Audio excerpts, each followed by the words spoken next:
Mr. Samuel Ogidi, Mr. Samuel Ogidi is a passionate chemical engineering and an Erasmus Mundus joint master student in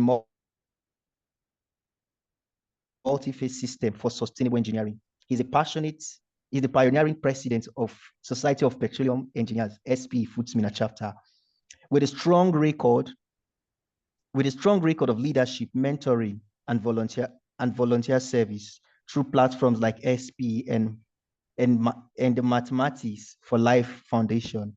Samuel has gained hands-on experience at Tetraco Energy Group, Akemas Energy, and Nigerian Bottling Company.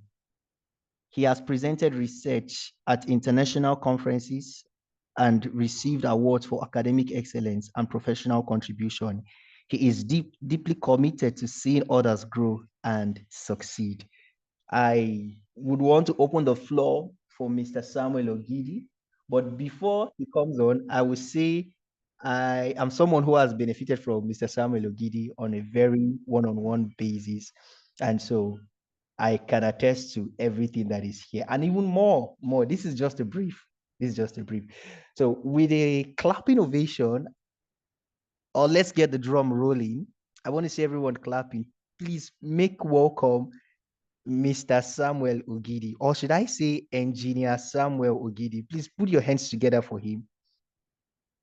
Please let's get the drum rolling. Let's make him welcome so that he can communicate his heart to us this evening. I'm not seeing a drum rolling. Please give him a warm welcome. Let's give him a warm welcome. Yes, let's keep it coming. Let's keep it coming. Let's keep it coming. Let's keep it coming. Let's keep it coming. Yes. Mary, you're not clapping. I'm not seeing your clap. Innocent Ebe, I'm not seeing your clap. Please put your hands together for Mr. Sam, else you will not take the stage. Okay, thank you so much. Thank you so much. Okay, Mr. Sam, over to you, sir. Thank you so much for joining us tonight. The stage is yours. All right, so once again, good evening, everyone. Anyone can confirm? You can hear me? Yeah, I can hear you. All right, great. So, professionally, I love to turn on my video when making presentation. That way, people get to see the face of the person talking. Good evening once again, and thanks for having me on this call. So I'm sorry, I guess a lot of people will be expecting me to come each word for word, detail by detail on how, what to do, how to construct an SOP, what is it about that scholarship, Japanese, Erasmus, PTDF, and the likes. But I really would love to talk about something a little bit different. And I bet I'm glad I'm the first speaker on this call. So it then means the other speakers will do more justice to the topic of the day. So basically, I'm just going to give a heads up and start for the conversation.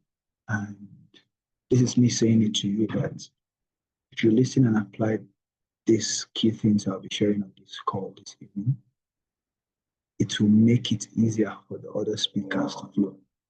So I prepared this slide in a few, just couple of minutes ago, right? So I'll try as much as possible. I'm sure there won't be a typo error, but just in case you see one, just try and have a look.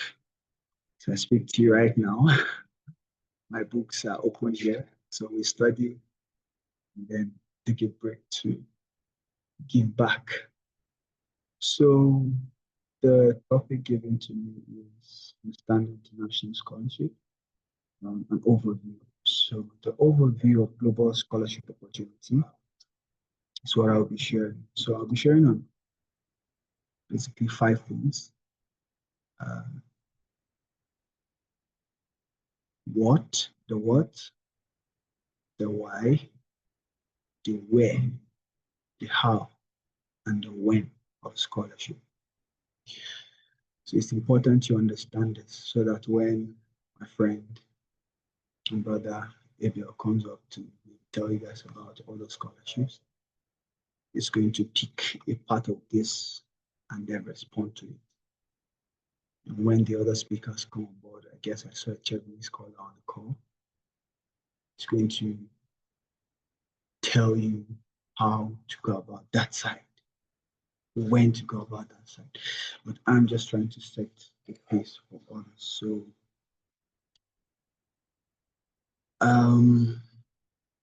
sorry, I have a note here that I wrote down some of these things. So I would be using the chat box also to understand, to see my audience and know what we are doing, what goes down on the call. So I just want to ask, are there people on this call who have tried to apply for a scholarship before and probably got rejected, or don't even know what a scholarship is or the global opportunities? Just, you can just tell me, yes, I have applied before, and then got, you've applied for, be it undergraduate or be it postgraduate scholarship. Yeah, the chat box will do well. Just tell me if you don't know what scholarship is all about, so I could know the audience I have. Chat box, please.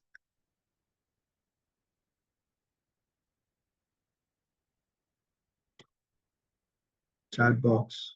First, how many minutes do I have?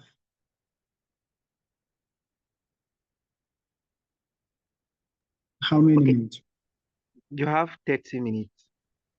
Oh, 30 minutes. What would I be saying for 30 minutes? Okay, so I'll Is make it? room for questions. I'll make rooms for questions because the slide is a bit short. But yeah, let's see. Okay, someone say I didn't finish the application, but yeah, applied. I've applied before, got rejected. You change.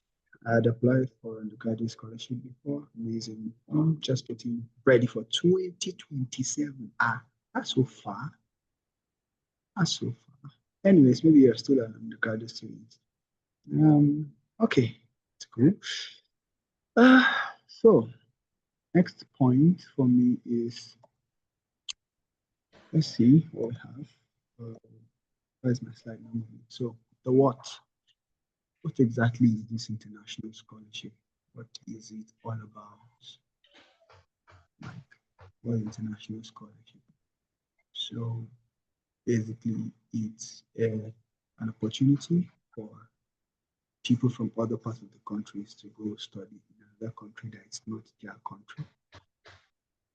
So the word international there is, you're not the only person. I don't think, maybe I'm not sure, but I don't think there's a scholarship that is meant for only Nigerians.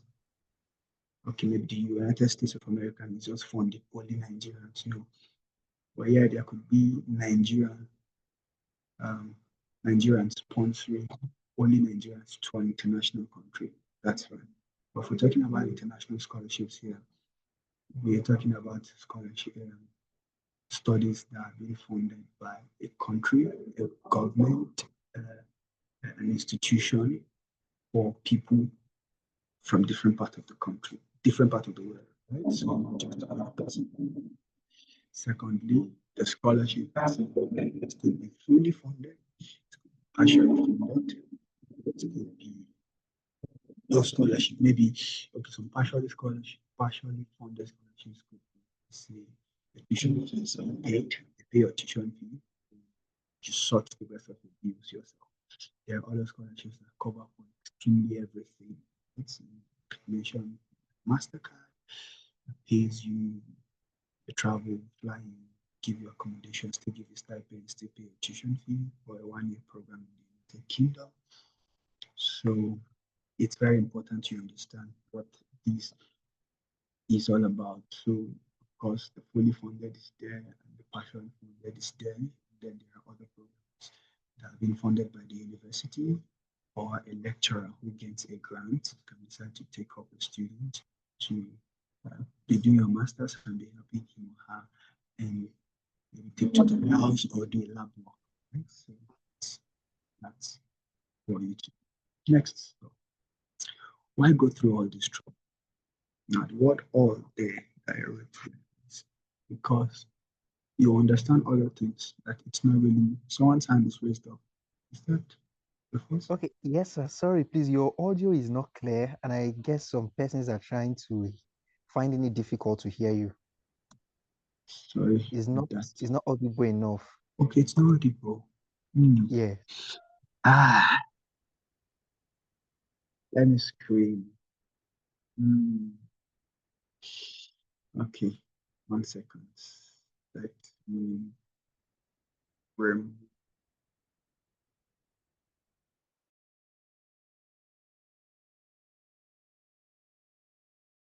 Let's see.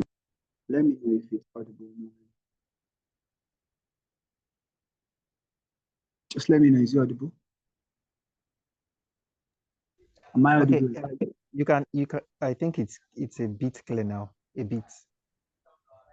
Okay. Or you can proceed if we'll call your attention. Yeah.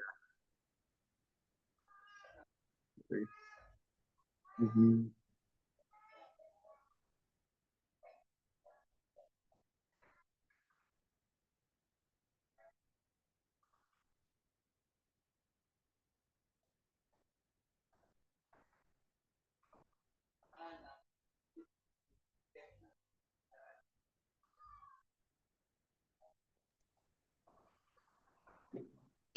Sorry about that. I had to respond to expecting a part two.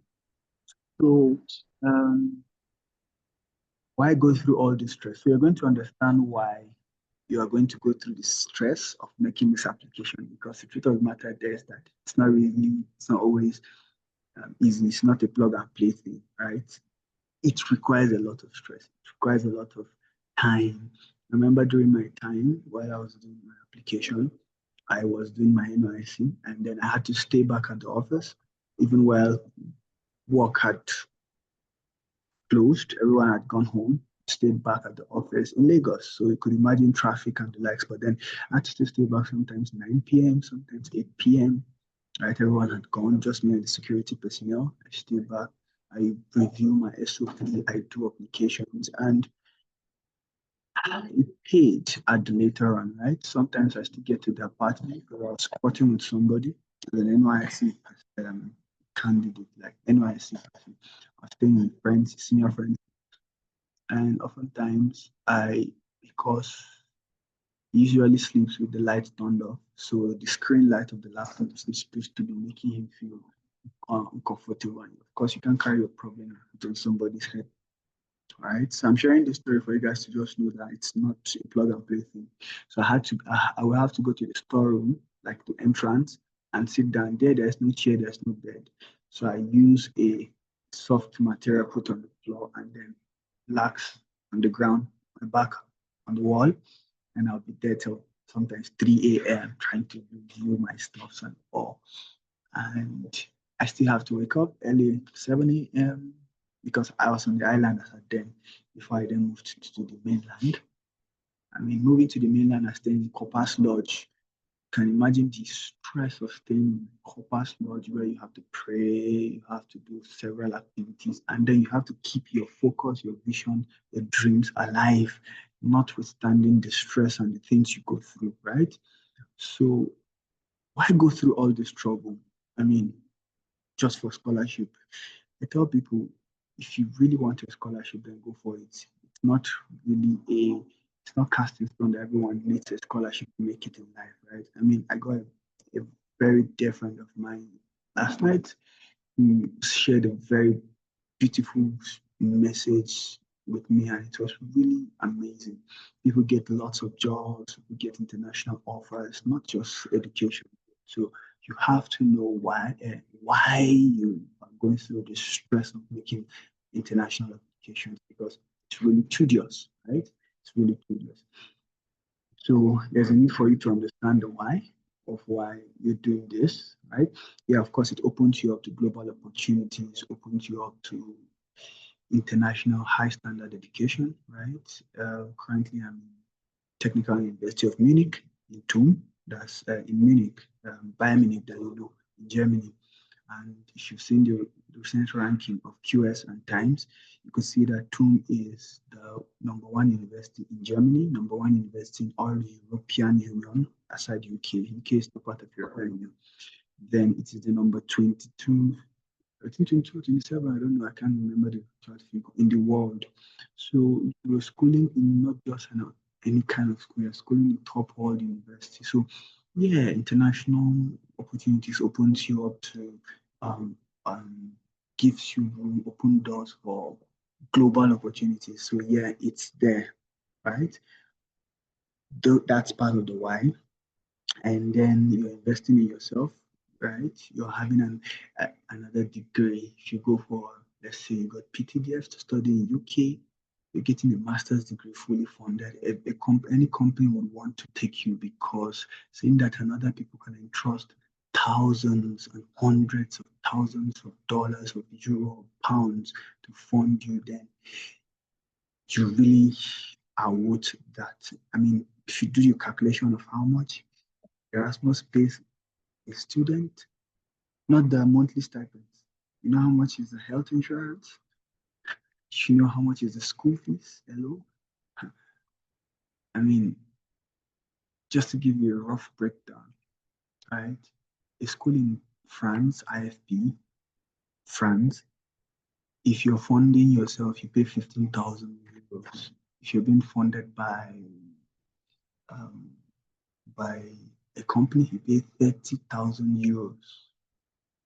So you could do the math in there and know how much people are putting on you, investing in you. Now, next is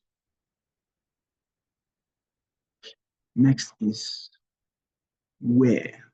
Now we know what the scholarship is, why go through the stress and whatever.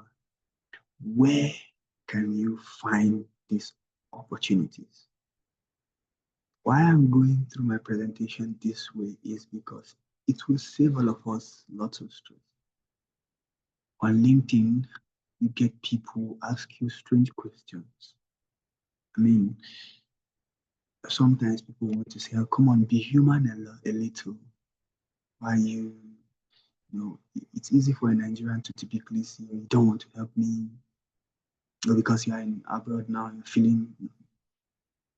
For us to get assistance and responses from people whom I wish I could share a screenshot of a chat I sent to somebody on LinkedIn this morning, asking for a breakdown about a certain company that I'm currently on their recruitment pool for my master's thesis, right?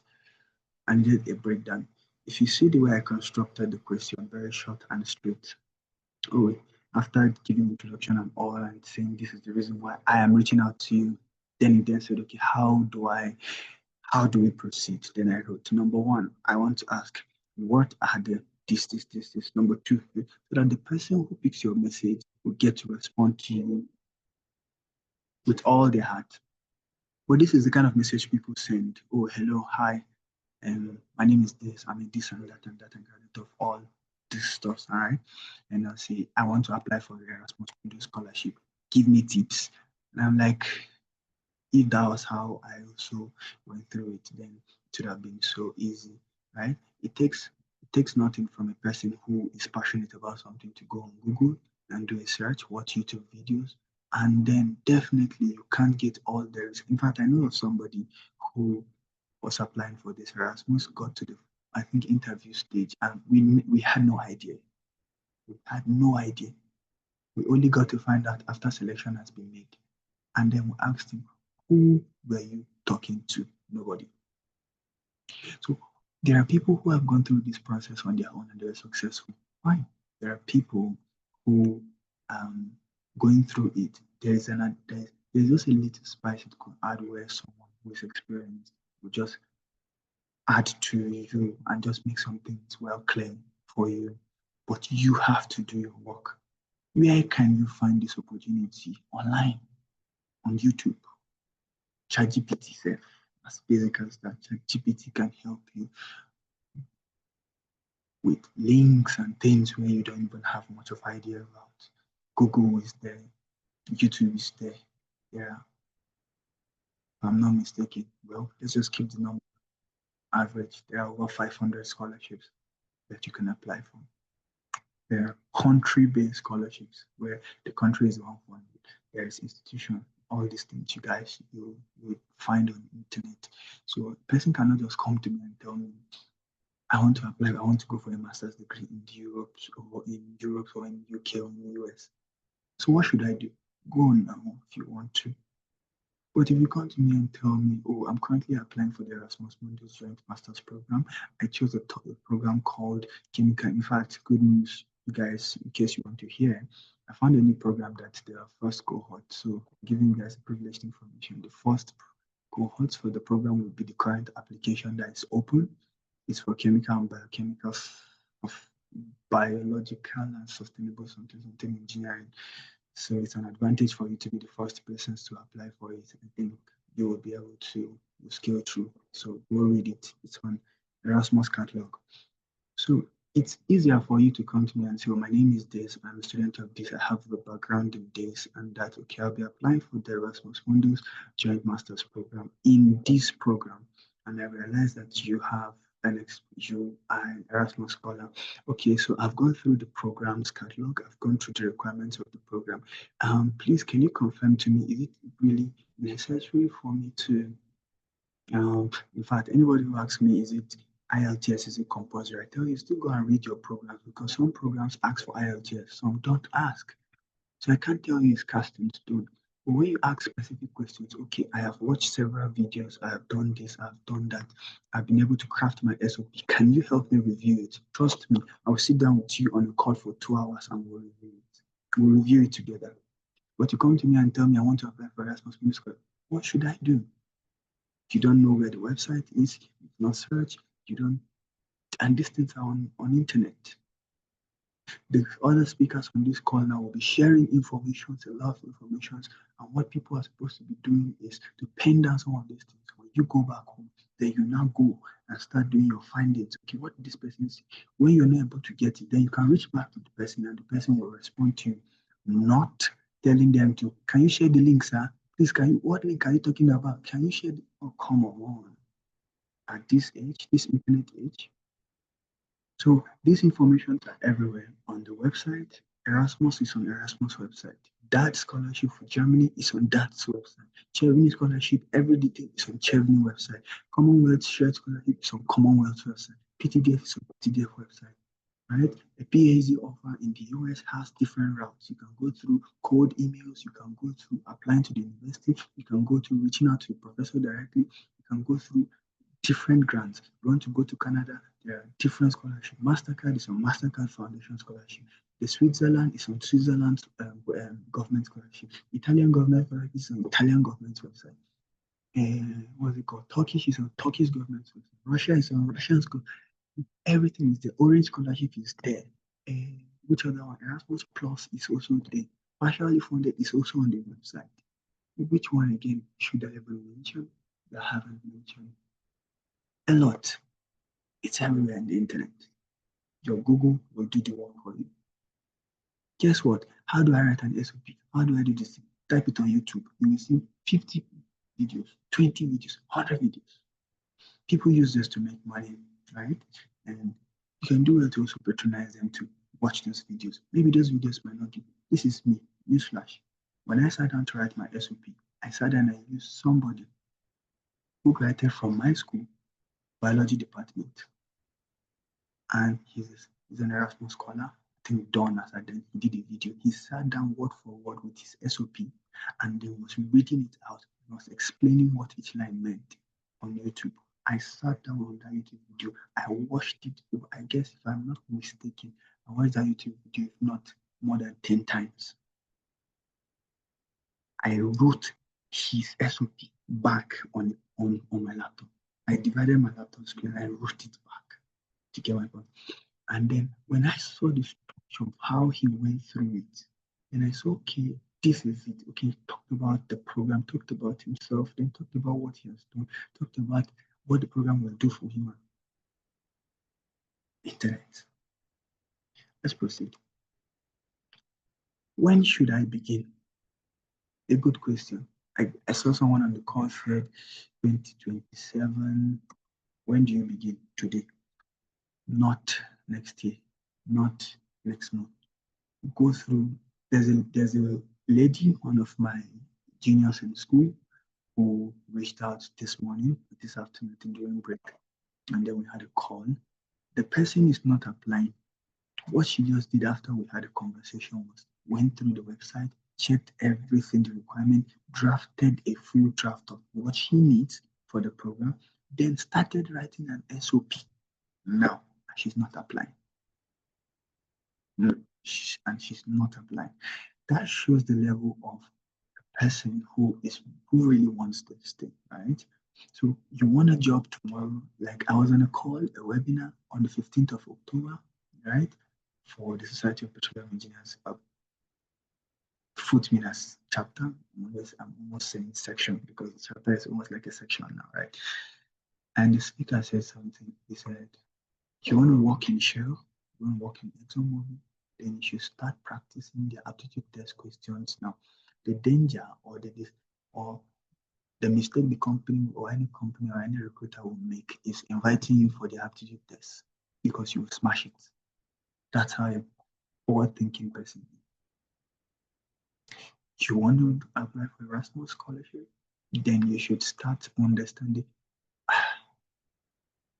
When I carried out a training on scholarship during my camp, during my NYC days in NYC Family House, I didn't even know, unplanned. I had to go, so I said, hold on. People were still gathered in the hall. I said, I went upstairs to the room and I searched in my bag and I brought out a book. That book, now my NYC was last year, 2024. I brought out that book, and that book I started writing on that book in 2020 during COVID. Rain had, university days, sometimes we get beaten by rain. Rain had drained and the book had been soaked before, right? So the book has been dried and soaked over and over again. And I wrote down about 20 plus scholarships. I started writing their requirements for each of them, most of them, and then I ticked the one that I knew I'm not eligible for. Okay, this one says majorly women, ladies. Oh, this one requires this kind of degree. Oh, this one, and I've started taking them off. From 2020, I wrote those things down. I began to write courses that I wanted to apply for. Erasmus that I'm currently on, I'm still part of the list. 2020 during COVID, where there were lots of webinars that were going on, free webinars. That was when Zoom was popping up. Zoom was long and free and all the stuff. You get.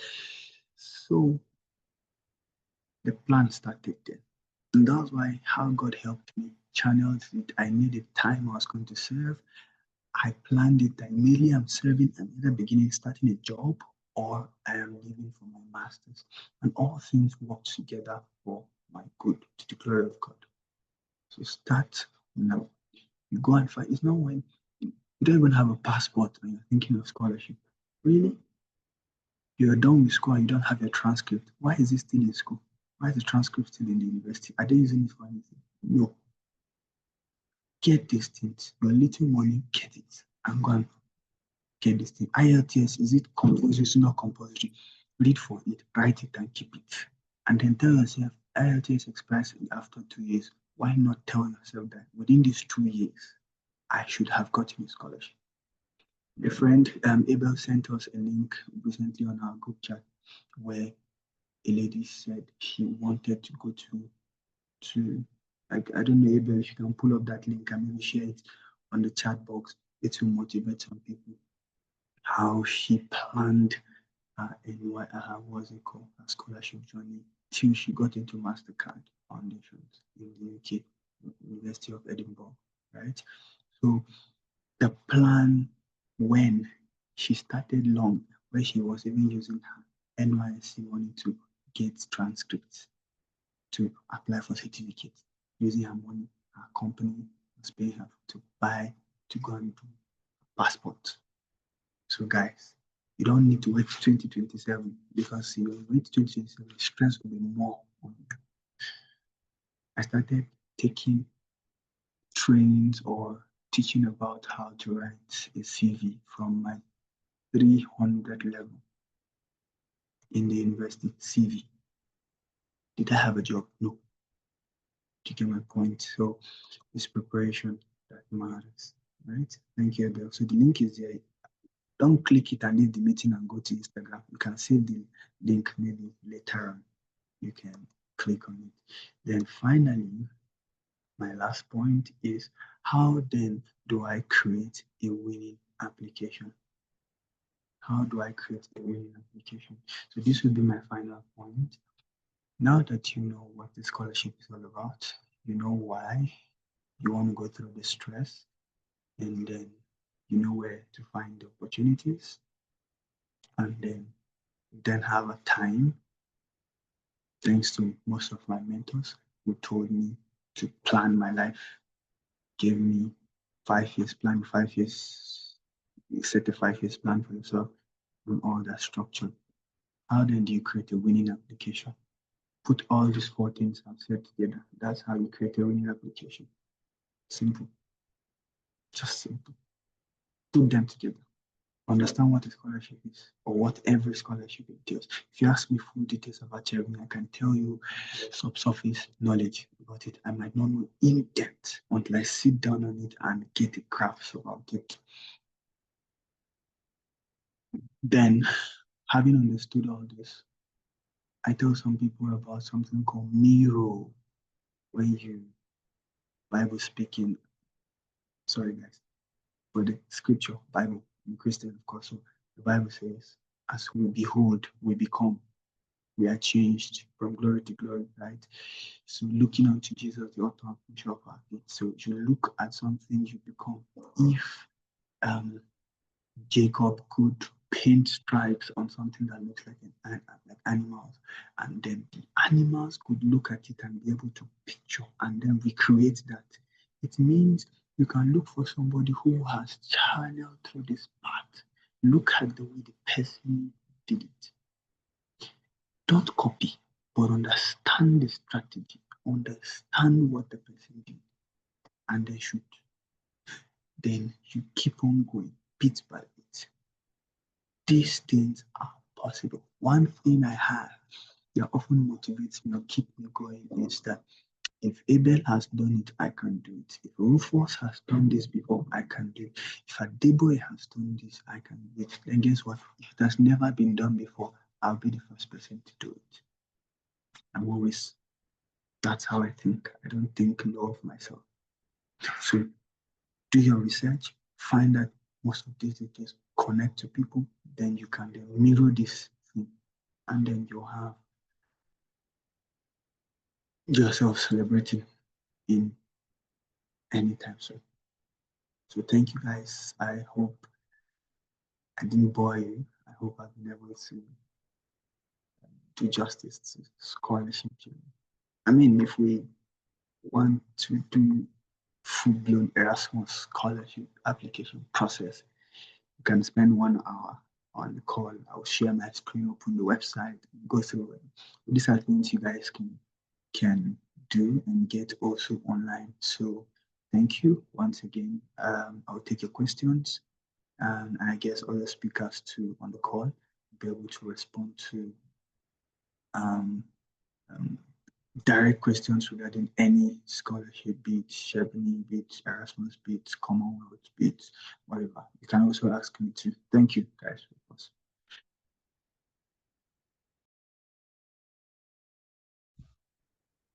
Hello, Mr. Sam. Thank you so much. We really appreciate it. Please, let's put our hands together for him. Let's get the drum rolling. I want to see our drums. If you know some of your questions are beginning to be answered, please get the drum rolling for Mr. Sam. Yeah, thank you, Wisdom. I can see your trumpet. That's great. Yeah, let's keep the drum rolling. Let's get it up. So if you have any question, okay, thank you. Your appreciation is appreciated. Yeah, Mr. Sam can see that. So thank you so much. If you have any question regarding what Mr. Sam actually shared now, his session, please feel free to ask. Feel free to ask. So let me check the chat box if we're having any question.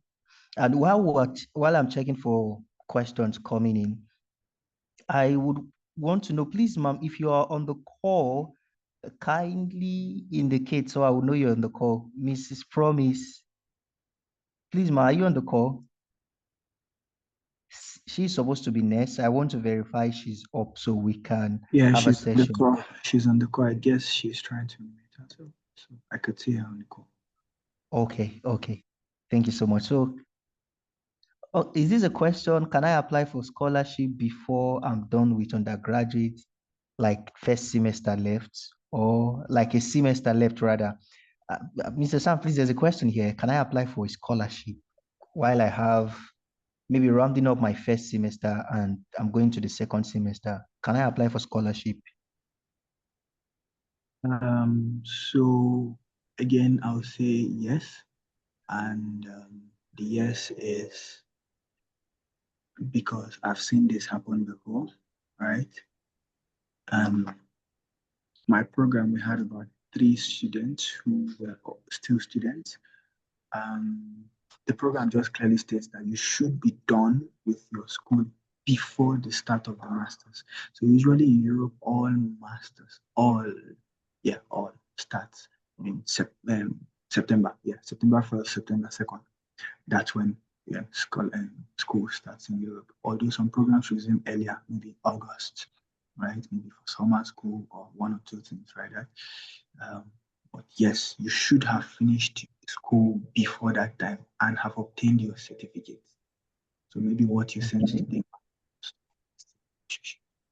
complete documents, and then you still got selected, right? So you can still go ahead to apply before that time. Although on the second hand, I personally, please don't take this, even though I shouldn't say that, but maybe I should say, but I personally usually, or I want to add or advise that it is necessary. Try and do your NYC. Use your NYC period as a time to do your applications, to do whatever. Because there is just something, no matter what people say about NYC, NYC is stressful, NYC is this, NYC is that. There is just something NYC just does. It's a certain period where people get to relax from the whole stress of school and then taking time to then push further up in life. Because you never can tell if you decide to return back to Federal Republic of Nigeria, you need an NYC. But if you don't want to come back, see, you can leave from 500 level. Trust me, go. Just go. Just go. And let me take the questions from the chat box because of time. Thank you, sir, for your time. I have a question which is about preparing your SOP from now. Can you let me more on that? First, I'm taking the question so that we give time for other of our speakers. I hope that's fine. Okay, for this question, I think that's Fit's question. I don't know if we can, because Mr. Abel will be talking about SOPs, and okay, so probably by then, if not, okay, we can, yeah. yeah. Okay, All right, let's. that's fine.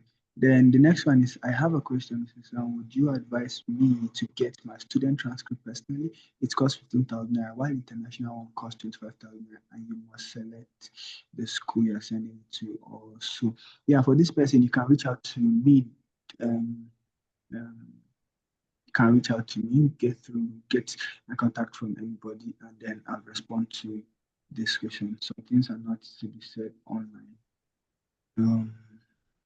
Can I apply for scholarship before I'm done with? Yeah, who've responded to this? You've answered that. I studied medical. Yeah, I finished last year, so I was advised to do one internship first before. Hope, yeah, perfect. It's okay. Don't be at the mercy of anybody. Plan your career yourself. In as much as you reach out to mentors, reach out to guardians, and people get put you through, but be the architect of your future, right? Others can be builders, they can be painters, they can be electricians, they can add one or two spices, but be the architect of your tomorrow. Do not sit down and then allow people to just decide whatever for you. If you're sitting down and saying you're doing that, you're staying back, then you should be confident, because when you start going through tough times, it is what you had believed or what you had seen for yourself that you stand with. I guess I'll not take much questions again because of I guess most of these questions will be responded to by other speakers. Thank you guys. I can always be reached Okay. out for that conversation. Just as we have a product. Okay. Thank you so. Okay, thank you so much, Mr. Sam. We really appreciate you. And for those of us who still have questions for Mr. Sam, what we'll do is that please be checking your email. This is just like an advert. If you don't usually check your mail, please check your mail very, very well. Your mail should be your best friend. It should be your best friend. Reason it's because over time, people, I think after today, before now, when the meeting started, some persons were sending messages, oh, it's not going, I can't access the link. And the thing is, some of us will register for programs or for training. We don't go back to check our mail. We just register and just leave it. Please go back and check your mail because updates about what you registered for will be coming. I think like 2 days ago, I got a breakfast. I got a breakfast. I applied for something that was for United Nation Youth Development. So I was just surprised to see the mail and they just gave me a breakfast. I've even forgotten that I applied. And I think that application was done like 4 months ago. So please keep checking your mail. Even if it's breakfast, please collect it and keep it. If they can't process it today, tomorrow is still another day. So please keep checking your mail. So for every of the speakers, LinkedIn profile will be shared to us so we can chat them up, reach out to them, and get to know more on what we want to get clarity on. So without taking much of a time, so if you're on the call, please help me to verify you're on the call because I'll be reading out your profile in some few seconds. Miss Promise, are you here, ma'am? Yes, I am. Okay. Thank you so much for coming. I know you are having a program to attend to soon. So sorry for taking the time and we'll be going live very soon. So I'll be reading your profile now. Okay, thank you so much once more. So Mrs. Promise, Mrs. Promise Chinwe is a well-accomplished business development manager with over a decade of experience in international student recruitment industry. With focus on international student recruitment, Promise has effectively spearheaded strategic initiative to attract prospective students from different parts of Nigeria to study in UK, US, Canada, Australia, New Zealand, Ireland, etc. Having a deep understanding of student market, international student market has played of marketplace and a strategic mindset. Promise Promise has played a great role in driving growth and brand visibility for McFrame Educational Consults, where she currently serves as Business Development Manager. Known for her results-driven approach and commitment to student success, she brings a wealth of knowledge on international student recruitment trends and global opportunities. So please let's get the drum rolling for Mrs. Promise now as she takes the stage to give us more enlightenment on international scholarship, what you should do and what you should not do. So can we put our hands together for her? I'm not seeing the drum rolling. Yes, we don't want her to give us the depth from her heart now. So please, let's get the drum rolling. Let's put our hands together for her. She takes the stage. All right, thank you, Mr. Sam. Thank you, Abdul Ghani. Thank you so much. Yeah. Okay, Ma, the stage is yours. The applause means you are welcome, and you can take over the stage now, Ma. Thank you so much. Hello. Good evening, everyone. Good evening. Okay, my name is Promise, like you heard. I'm the business development manager with McFrame Educational Consults. It's quite a great opportunity speaking with you this evening. Okay, understanding international student scholarship, interviews, and selection process. This is one of the questions that most of my clients ask me often. I'm preparing for this interview. I'm preparing for this scholarship interview. What am I expecting? Where do you want me to prepare? Where do you want me to focus on? So today I will be sharing some ideas with you which will help you in your scholarship interview preparation.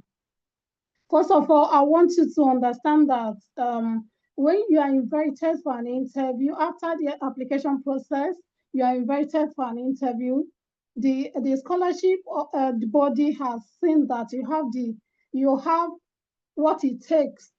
You have what it takes. Sorry, my person. You have what it takes. So the the opportunity is for you to showcase yourself. At the interview, I need you to prepare very well. If you have gotten to that stage that you are being invited for an interview, please, I want you to take it as serious as possible and prepare yourself very well. There is this mistake that some of my clients make. Sometimes after submitting a very great essay, a very good scholarship application, when it gets to interview stage, they don't prepare well. You see some of them, they don't even go back to practice or revise the essay, the scholarship essay they've submitted previously.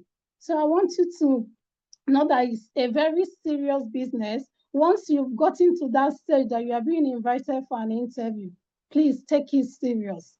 Take it as an opportunity to sell yourself. Okay, what are they looking for? The scholarship team, what are they looking for when they invite you for an interview? They're not just looking for someone that is smart. They are not just looking for someone because they are not inviting you because you just have 2-1, you have first class. They are inviting you because they are seeing potentials in you based on the application you've submitted. So they are not just looking at your academic performance, they are looking at your holistic excellence. So when you go for your interview, I want you to have that at the back of your mind, that you are trying to represent yourself very well. What are they looking at when they are considering your application? When they are considering your application, the application you submitted and the interview, what are they looking at? They are looking at your academic excellence.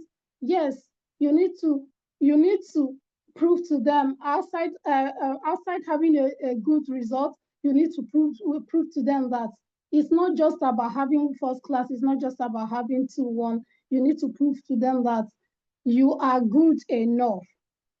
That is it. What they look for your strong academic performance, your intellectual curiosity, your research ability, your innovation skills. So when you are presenting your interview, at the interview, you need to prove yourself. This is an opportunity to prove yourself. So please take it serious. Evidence you can provide. I'm just going to rush through my presentation, please. Evidence you can provide to prove your academic excellence. Your projects. When you are trying to answer your questions, don't forget the projects you've partaken, the awards, the relevant coursework you've done related to the scholarship program. Please, whenever you are handling your interview, don't forget all that. One other thing they are looking at your leadership potentials. Your leadership potentials. Most of these scholarships, Chevening, Commonwealth Scholarship, that scholarship, they are looking for people that have potential, leadership potentials.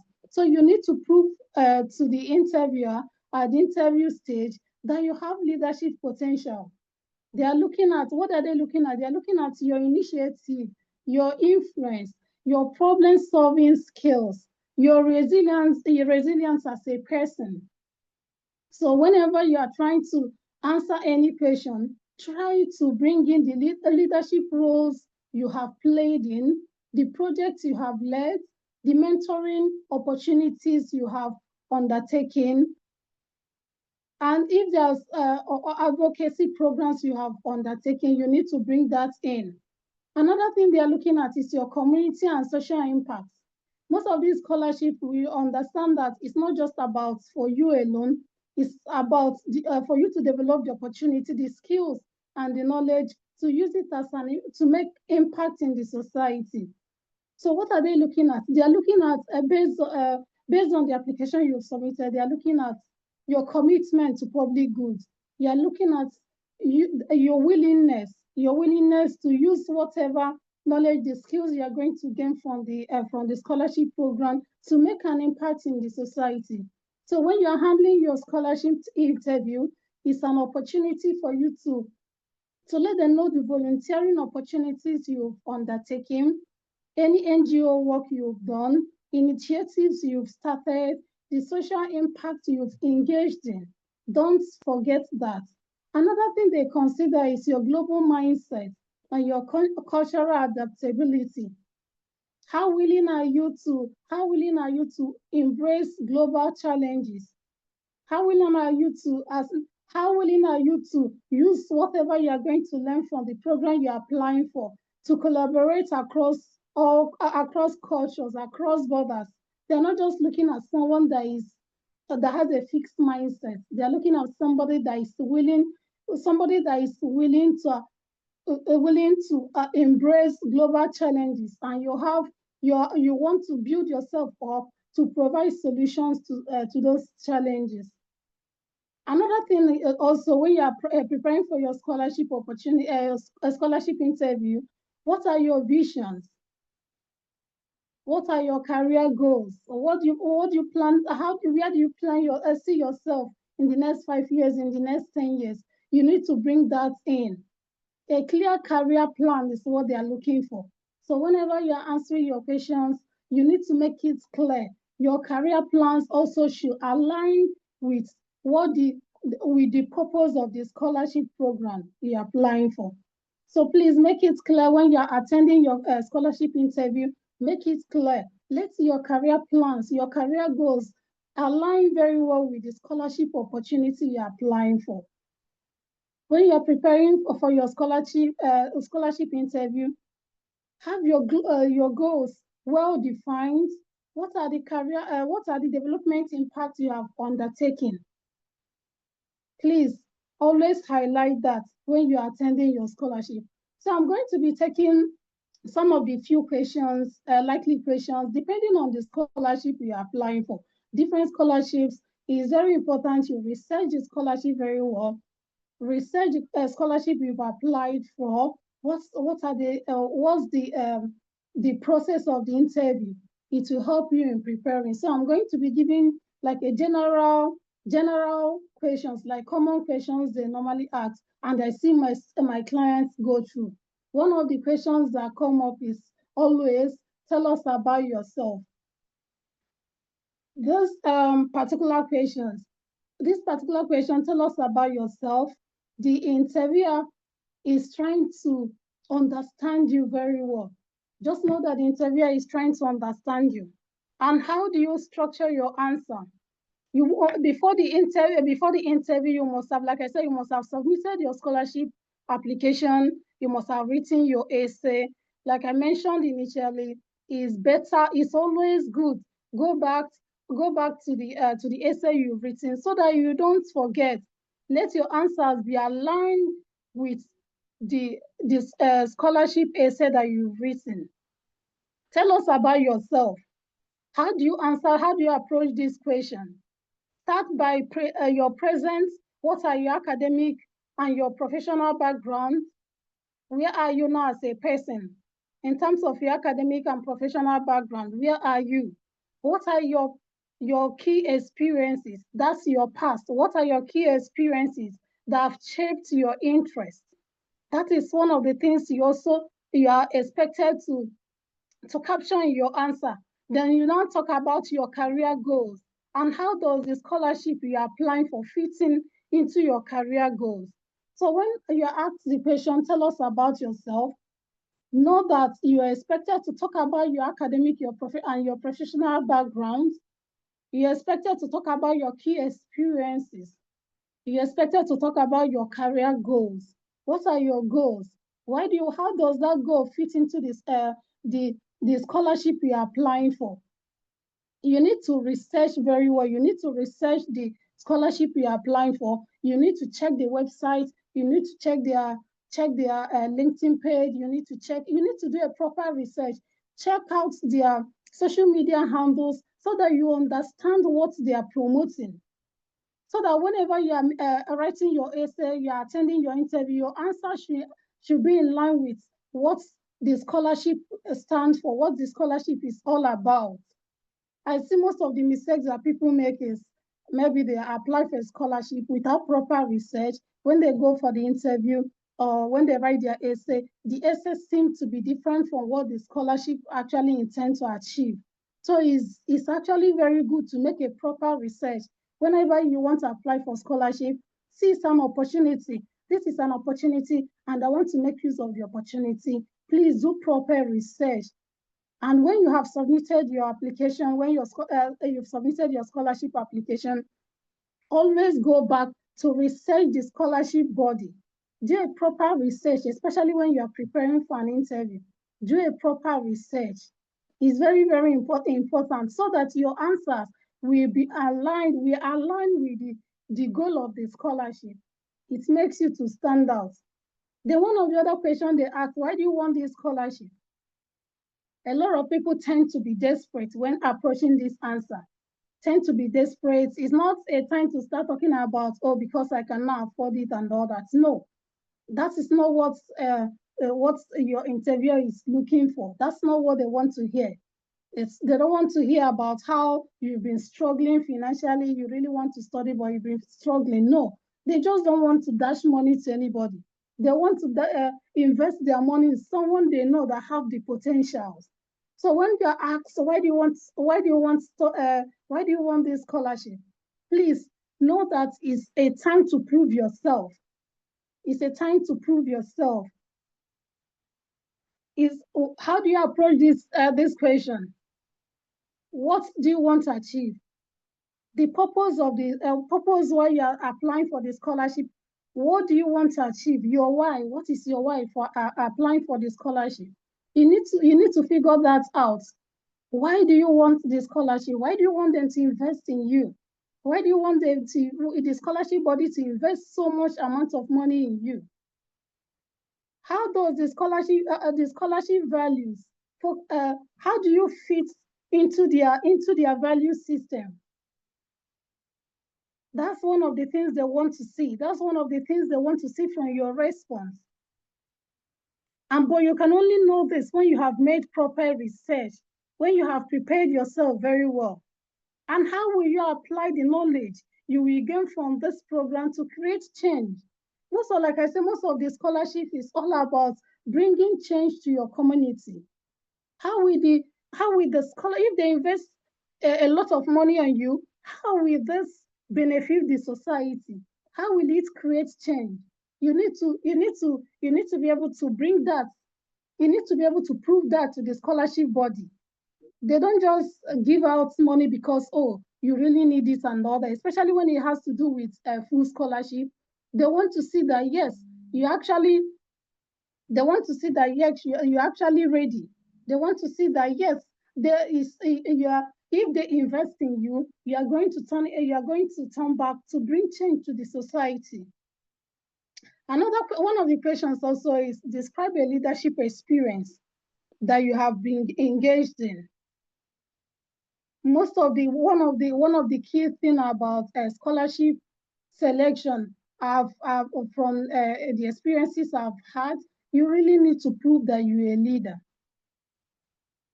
You need to prove that you have leadership potentials. It's very, very important. They are not looking, like I said, scholarship opportunities is for people who are able to create change, who are able to bring change to the society. That's one of the reasons, one of the reasons why a lot of people, you see a lot of smart people, a lot of 2-1 first class students apply and they never get response. So when you are asked, describe your leadership experience, they want to assess your initiative, your teamwork, your ability to deliver results. So how do you approach this question? First of all, try to create a challenge. This can be in your immediate environment. It can be in a place, probably a place you've worked in. What is the challenge? What was your key role? What did you do to bring solution? What was the outcome of the solution that you brought? You need to create your answers. Your answers should always point out a result you've been able to bring to a particular problem. A lot of people, that's one of the challenges that a lot of people have, especially when it has to do with scholarship application. Most times we don't tailor, most times scholars don't tailor the answers according to what the scholarship actually wants. So when you're approaching this question, describe a leadership experience, is very, very important, no matter how small it is. Sometimes those things that we overlook, you have been able to engage in, might even be the thing that the scholarship body is looking for, or the interviewer, the person that is interviewing you, maybe that is even what the person is looking for. So when putting in your answers together, you need to be able to create a problem that you've been engaged in. How did you bring solution to that problem? It can be, like I said, it can be in your office, it can be in the place you've worked, it can be in your school, it can be in your community, it can even be in your church. What was the problem? And how were you able to bring solution? That is what they want to hear. That is what they want to see. They want to see that you are someone that is ready to bring solution. If they invest a lot of money, in you, at the end of your program, you are willing to bring solution. That is what they want to see. How have you contributed to your community? That is one other question they always look out for, depending on the scholarship you are applying for. How have you contributed to the community, to the society? I always tell my clients, when you are applying for a scholarship, know that the essence of the scholarship is to bring change, especially when it has to do with fully funded scholarship. Is to bring change to your positive impact to your community. Your scholarship application, whether it's the essay, whether it's the interview process, you need to prove that you are ready and you are willing to contribute to your community. It's very, very important. It's very important. All your answers should align with solving a problem in your community. Have you been able to identify the problem? How are you willing to solve such problem that you've been able to identify? So when you're asked the question, have you contributed to your community? You should be able to identify a problem, a particular problem. Then you identify the problem and the impact you are ready to make. The impact you are ready to make. They want to invest money on you, but they want to see that you are someone that is willing to bring and make an impact in the society. You are willing to make an impact with whatever you are going to learn from your program. So you need to narrow it down. What is the problem you have identified?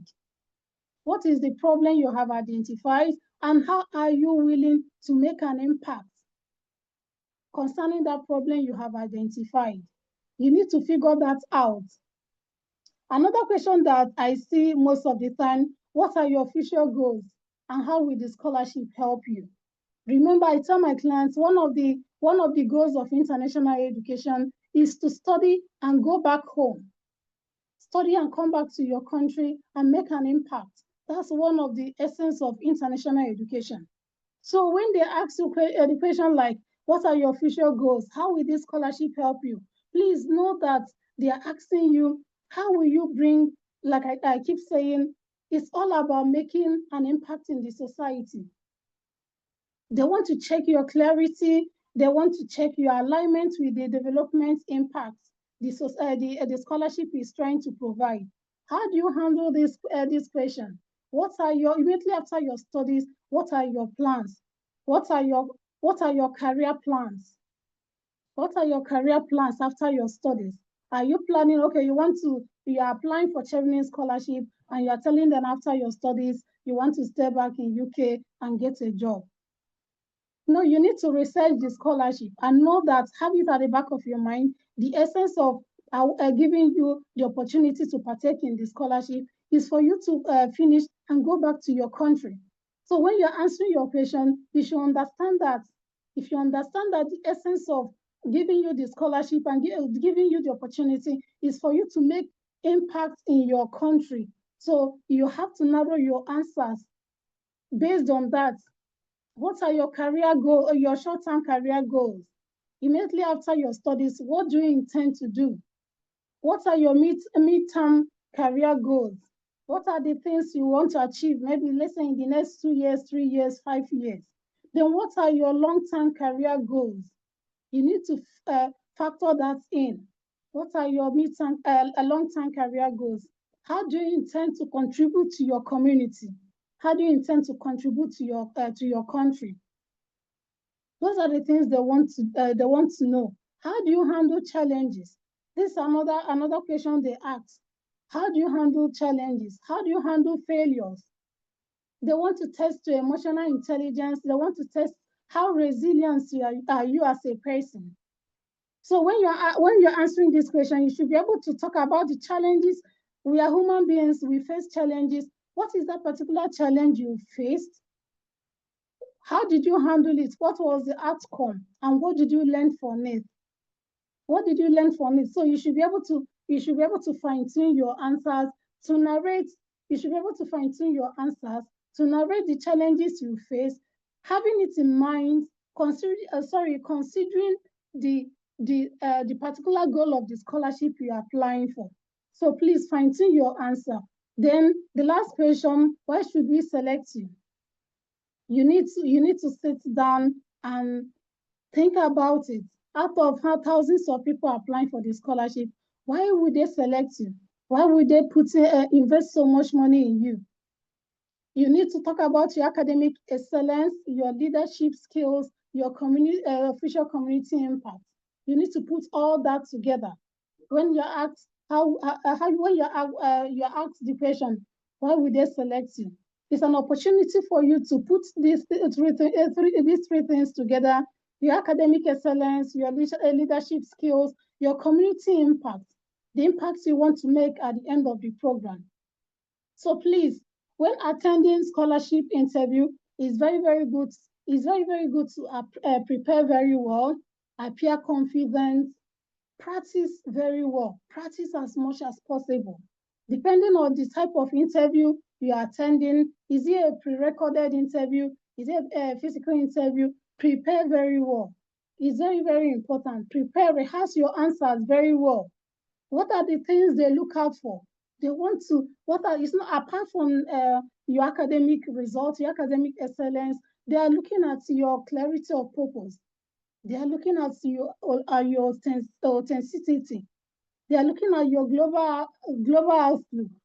Those are the things they are looking for. They are not just looking at, oh, you graduated with a first class, you graduated with a top 2-1. They want to see that you are prepared, you actually understand what the scholarship is all about, and you actually understand your role as a scholar. What do you intend to achieve at the end of the day? What impact are you ready to make? Please, whenever you have applied you apply for a scholarship and you are preparing for an interview, it's an opportunity to sell yourself very well. It's an opportunity to prepare and showcase that yes, you've done a good job. You've made your research. You've researched the scholarship mission. You've even gone ahead to talk to some of the people that have maybe some of the people that have gone through that route before. You need to prepare very well. You need to show yourself as someone that is ready and someone that is serious. You don't just appear for a scholarship interview looking scattered and all that. Please prepare yourself very well and make sure that you are ready. Make sure that you understand what the goal of the scholarship. If you understand the goal of the scholarship, your answers will align with the goal of the scholarship and you will not have issue. And most importantly, please apply as early as possible. Keep your answer, the scholarship essay that you've written, keep it very well so that once you are being invited for an interview, you know exactly what you are. So I've seen a lot of people that submit scholarship application, and when it gets to the interview stage, they will start talking about, oh, I can't find my essay and all that. I've had a situation like that. Please prepare very well. If you prepare yourself very well and take a lot of time to research the scholarship opportunity, the scholarship goals and all that, talk to people that have gone through that path, you will scale through. Thank you very much. All right, thank you so much. I believe we've actually been loaded.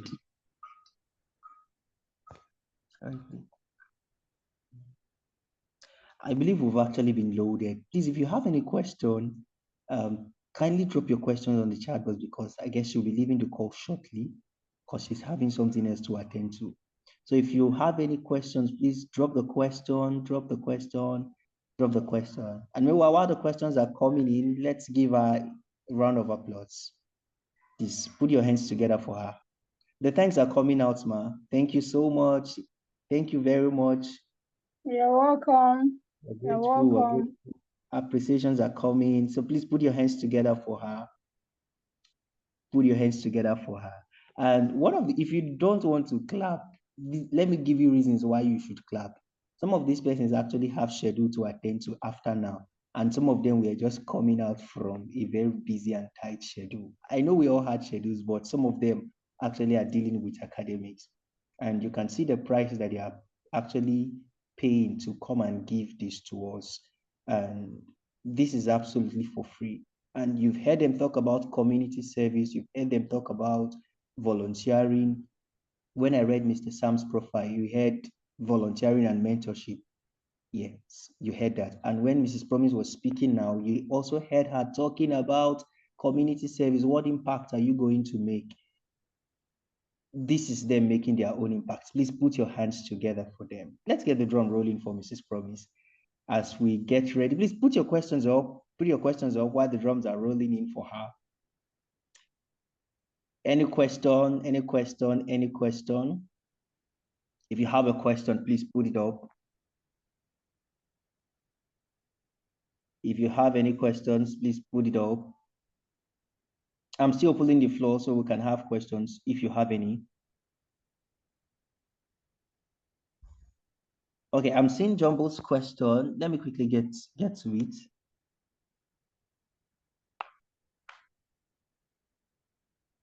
Okay, did I miss it? Okay, we have Jumble's question here. What are the things we need to do?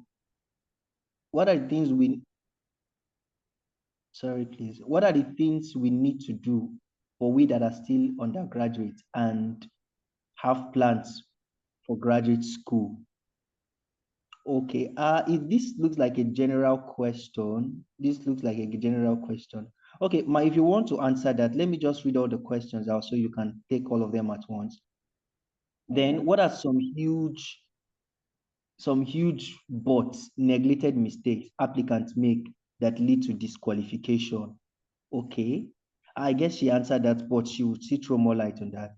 Then third question, should we include volunteering and leadership skills in our SOP, or do we just prepare for interview with them in mind? That's the third question. Then the fourth question from Daniel Oche. Thank you, Ma, for the insights. Please, I really did not do much volunteering during my undergraduate days, and I am graduating next year. Please, do you advise that I do not apply immediately, but use say like a year to volunteer? Okay, so he's asking if he didn't really do much during his much volunteering during his undergraduate days. So he's asking if he should just hold on for application, then use 1 year to just volunteer with firms or NGOs before he apply. So these are the 4 questions. First step here now. Okay, the floor is yours, ma. Okay, for someone that asks a question whether he needs to wait for 1 year to start to volunteer, he can start now. He can start his volunteering activities now. He can actually start now. He doesn't need to wait. I don't believe that you need to wait or volunteer for up to 1 year and all that. In that place you are, in that school where you are, you can start your volunteering activities immediately. It doesn't, when we talk about volunteering, it's not as if, it's not a must that you need to go and start working with an NGO immediately. In that local community where you are, what are the problems? Have you been able to identify any problem?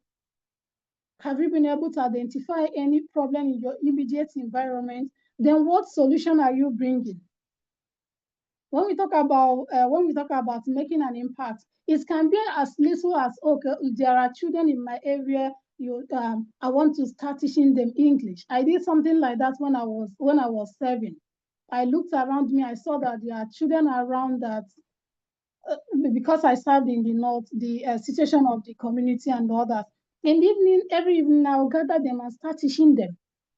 That is all about making an impact. So I don't believe the person, oh, I want to apply for scholarship application, I need to wait for 1 year. No, start now. Look around you, identify a problem, and start working towards providing a solution in your own little way. So that by the time you are putting in your scholarship application, you already have something to say. You already have something to say, okay, this is the problem in my community. This is where I'm providing solutions to it. So please start now. Start where you are. Are you in your final year? Please start immediately. It can even be maybe looking at your school, getting people together and trying to provide a solution one way or the other. Please, that's what I would say. Start now. You don't need to postpone your scholarship application. Start now to make an impact. Start now to identify a problem in your local community around where you are. Start now to provide solution to the problem that you've identified. It will help you in your application. Then the next question, sorry. So should we include volunteering and leadership skills in our SOP, or do we just prepare for interview with them in mind? Of course, in your SOP, you're expected to talk about your experience. And like I mentioned during my presentation, one thing about scholarship, especially fully funded scholarship, they want to see people that have leadership potentials. They want to see people that want to make an impact in the society. And those are the things that you need to before you are being invited for an interview, you need to put in a good application. So it's very, very important. You mentioned all those things that you've done. At least it will get you so that it will get you to the interview stage. So please include it. It's very, very important to include it. Like I said, depending on the scholarship you're applying for, it's not everybody that applied there will be selected for an interview. Please include it so that at least it will get you to the interview stage. The interview stage is all about you selling yourself. You've gotten to that stage, use that as an opportunity to sell yourself. But if you don't put a good application, you might not even get to the interview stage. Please, it's very, very important to include your volunteering activities. The impact you have made in your society is very, very important. Let me go to the next question. Please, can you read out the next question? The next question, what are the huge but neglected mistakes applicants make that lead to disqualification? Huge neglected mistake that applicants make that leads to disqualification. Sometimes people don't put in a good application, so they might not even get to pass the initial interview application stage. A lot of people don't make research. A lot of people don't apply on time. That's another thing. There are some people that, you want to make an application for Chevening scholarship, you have to wait until it's maybe 1 day or 2 days to the application deadline, then you're running around. No, like the first speaker said, start early to prepare. Start early. Once you want to apply for Chevening scholarship for 2027, once the application is open, make sure that by the time the application is open, you already have everything you need to apply. You've already built your letter of your essay that you're using for the application. Don't wait till a night to the application deadline and you are running around to put up an application in a hurry. That's one of the things that make people. I've seen people that submit an application after their application has been submitted, they start noticing errors they've made. So please start early. Start early to prepare for your application. Start early to build your resume. Start early. You want to apply for application for 2027? Start now. Don't wait till tomorrow. Start now. Start now. Start now to start researching about the scholarship. What do they stand for? You need to start now. If you don't do enough research, you might not be able to prepare your essay very well in line with the scholarship goal. You will not be able to prepare yourself very well for the scholarship interview. Because if you're attending a scholarship interview and you're not prepared, don't know more, you've not made your research about the scholarship you're applying for, you might not be able to structure your answers according to what the scholarship actually stands for. Remember, a lot of people are applying for this scholarship and they will not take everybody. It's not possible. A lot of people are applying, so you need to make your research very well. Please apply early. People have this, a lot of people have this problem of applying towards the deadline, and there's so much in a haste to submit the application. Start early to build your resume. Start early to write your scholarship essay. If you take enough time to do all this, you'll be able to put in quality application. And also, one of the mistakes people make is not selling themselves very well, not putting a strong application. If you don't put so, they won't. If you don't tell them what you have done, the problem you are solving now, the challenges you are tackling, and all that, they won't know. And if you don't put all that into your resume and into your scholarship application, you might not even get to the interview stage. So you need to put up a good application, at least to get you to the interview stage. Like I said, depending on the application, the scholarship application you're actually working on. Please apply early, make enough research. Enough research is very, very important. Detail the impact you've been able to make. They are not just looking for someone that have first class. No, they're looking for someone that have potentials. Apart from your academic excellence, what impact are you making? What are your future goals? You need to highlight all that. If you're not able to put all that together, you might have a first class and you will still be struggling to get scholarship. Okay. Thank you so much, very much, Ma. Let's put it a pin there. So we'll reserve the next question because of our time now. We'll reserve Jumbo's question for, let me say, for the best, not for the last, for the best, because the other speaker who will be coming will also be talking about SOPs and undergraduate days related to this.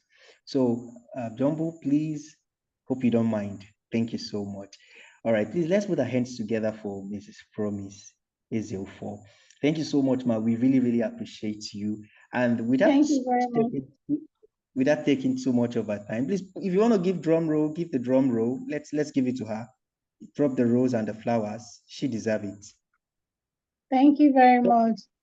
Thank you, Ma. Thank you. And I wish our scholars good luck in their scholarship application. Amen. Amen. Thank you so much. Yeah. I believe some of us will be joining you soon. Oh, okay. That's great. You're not in Nigeria, so some of us will be joining you and we'll be very delighted to come and pay visit. Thank you. Thank you. All right. That would be great. much. You're welcome. Thank you. Thank you. So without taking much of a time, we'll be going over to the next speaker. I'm trying to share my screen from here.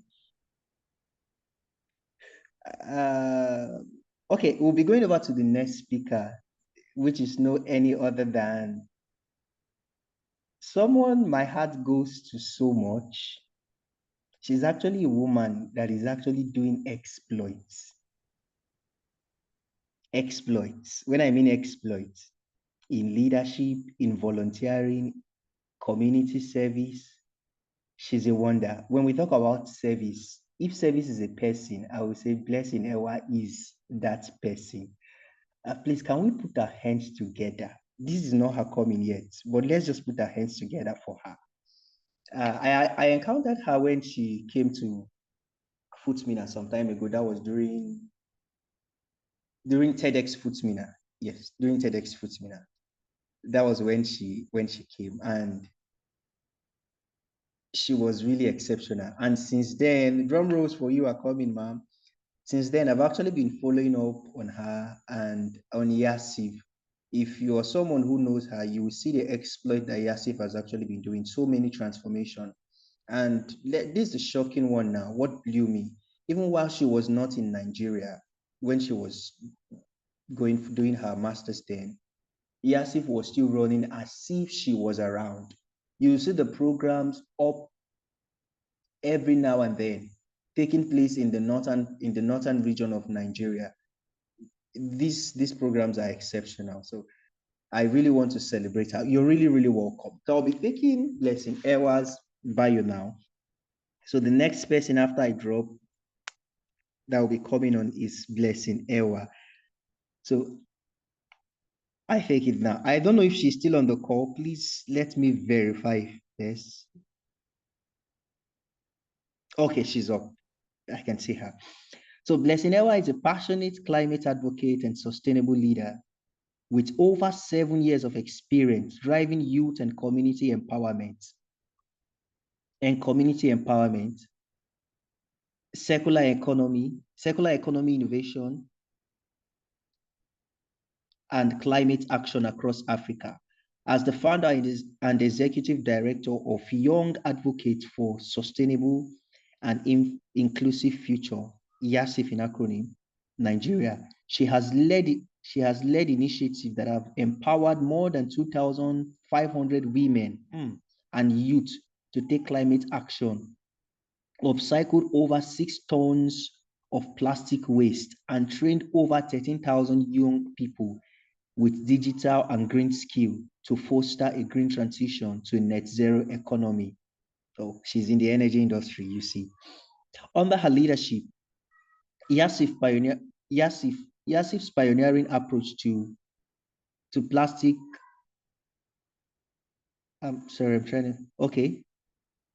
to plastic circularity and volunteer leadership has gained recognition from leading global networks, including World Economic Forum's National Plastic Action Partnership, the Plastic Pollution Coalition, and the Global Network of Volunteers Leaders. Blessing's dedication to sustainability and community transformation has earned her numerous accolades, including the Oknala Award in South Korea and the prestigious UK Chevening Scholarship. She currently serves as the board of directors of Civicus, a global alliance of over 15,000 members in 180 countries, and ShelterNet, is it ShelterNet? Sorry, please for the pronunciation. And ShelterNet, a Pan-African organization advancing women's empowerment through digital inclusion. Blessing holds MSc in sustainability, climate change, and transition to net zero economy from the University of Dundee, Scotland, where her research explored rural solid waste management practice and their role in achieving net zero targets across sub-Saharan Africa. Let's get the drum rolling, our hands clapping, our feet dancing for Blessing Ewa. Let's put our hands together for her as she takes the stage. Thank you so much, Rufus. Just to confirm if you can hear me. Yes, we can hear you. Okay, thank you. Thank you, everyone. And I'm really happy to be here. And I want to say thank you for the opportunity to share my little bit as regarding getting global scholarships and opportunities. I feel like the speakers that came before me, first of all, I want to thank the speakers for sharing their wealth of knowledge. I was also inspired. And I would say that I've said most of the things that I was supposed to say. So I'll probably just do like, I'll just add little bit and pieces there, here and there. I'll just go straight to the point. My name is Blessing Ewa, and youth and community engagement experts, Chevening alumni. I just completed my Chevening scholarship this year at the University of Dundee, Scotland, and it was an amazing experience, and I'm really looking forward to having some of you join the Chevening scholarship because that's the one I know I got. I know there are 1,001 scholarship opportunities, but I look forward to seeing more testimonies as to people that have gotten some of the scholarships as well as Chevening. I'm going to be speaking about the timeline for the Chevening scholarship, any other scholarship that is available. First about timelines, I think you can find this information online. Starting with the Chevening scholarship, their timeline usually runs between August to October and sometimes August or September to November. So it varies every year. For this year, the Chevening scholarship application has closed, but you can also visit their website and do your findings as to what the expectations are so you can prepare ahead of next year. I recall one of the speakers saying that you don't have to wait for the scholarship applications to be open before you start preparing. It's better if you start preparing now, knowing what the expectations are. They have websites, visit their website as much as possible, have your draft essay ready so that when the application door or window is open, it gives you ample time for you to be able to craft a very compelling essay so you don't rush through the process. For other scholarships, you could always find their, I don't have details as to the application window for other scholarships, but you could find that. I know there are some scholarships that are still open, so you could find those information online and then see how you can try to keep up with the timeline that is there. Another important thing I'm supposed to speak about are the common mistakes to avoid when applying for some of the scholarships. So I was able to jot down a few points. The first mistake that I would look at is that of proper understanding of the context of what the scholarship board is looking for.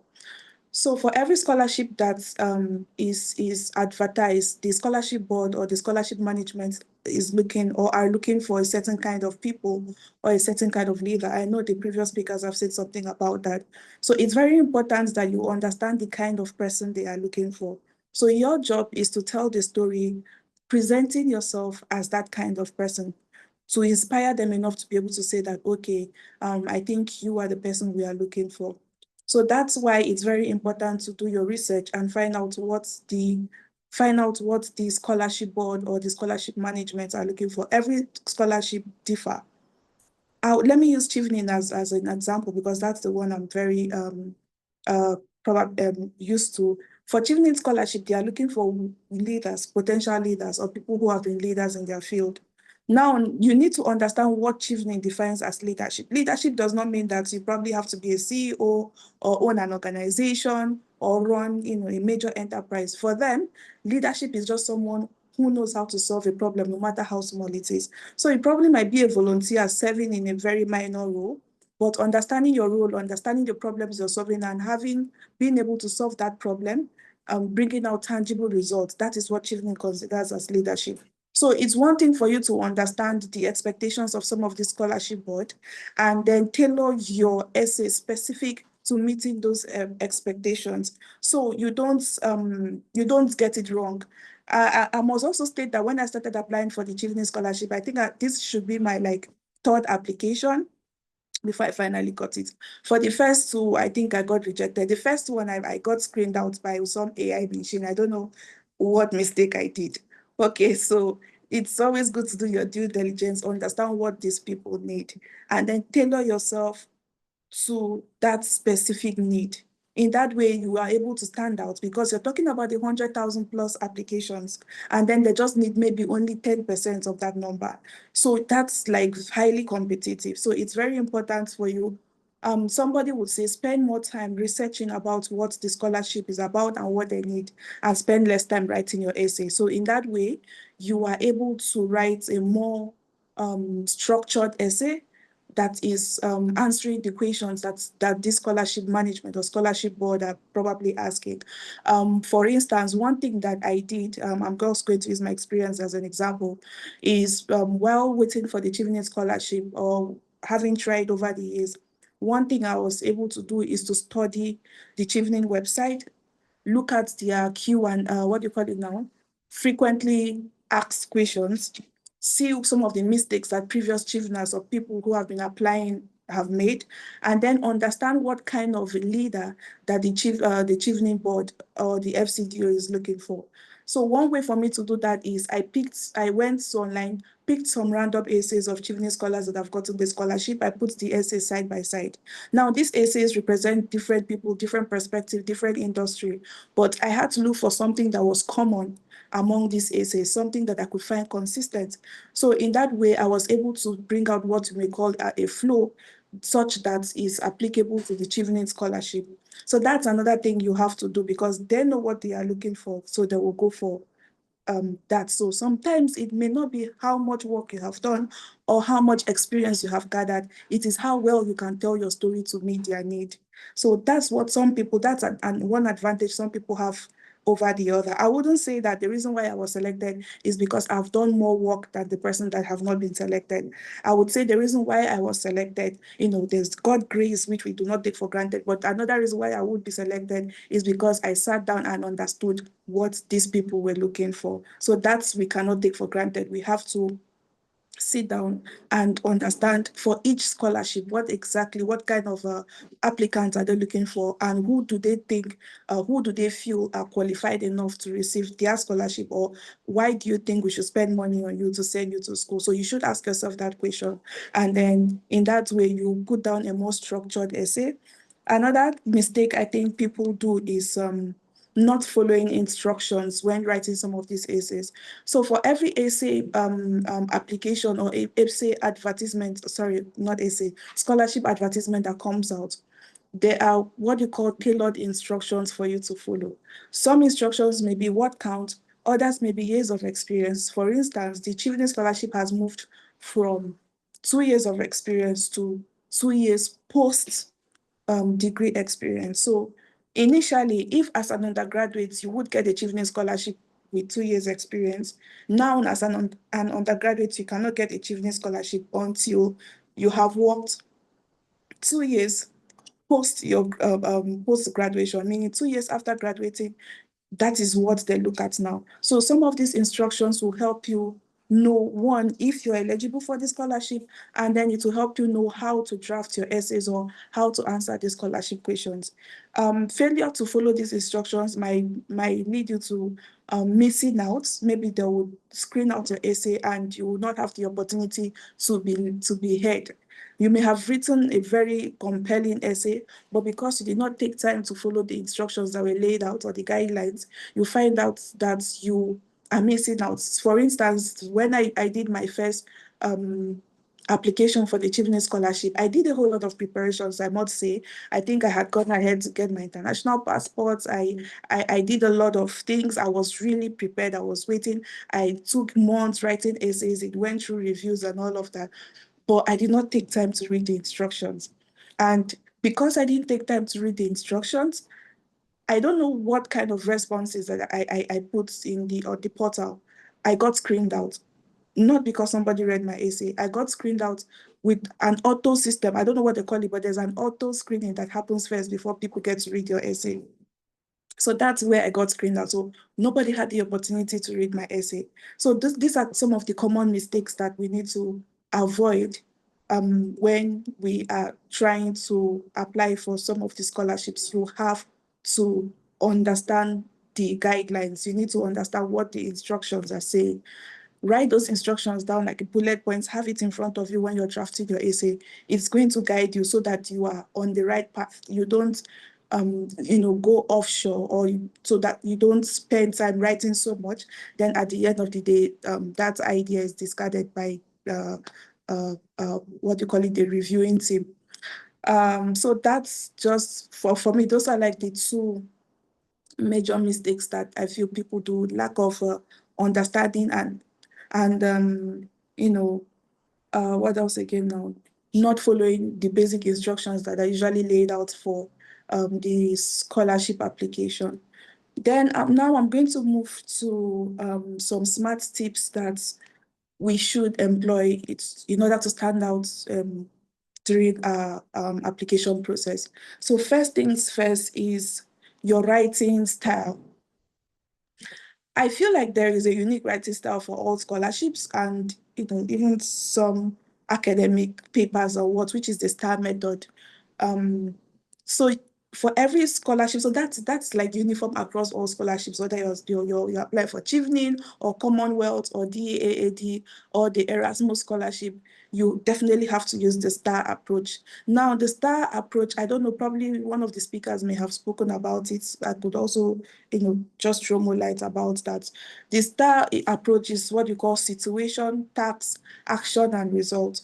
The situation is, that's why I said for Chimney, it's more about like leadership, but I feel like every other scholarship will also be looking at, the kind of leader that you are and how you'll be able to define your leadership experience.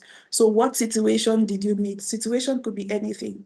You define your problem, which is obviously the situation. Then you define your task, which that is the role you played in order to address that problem.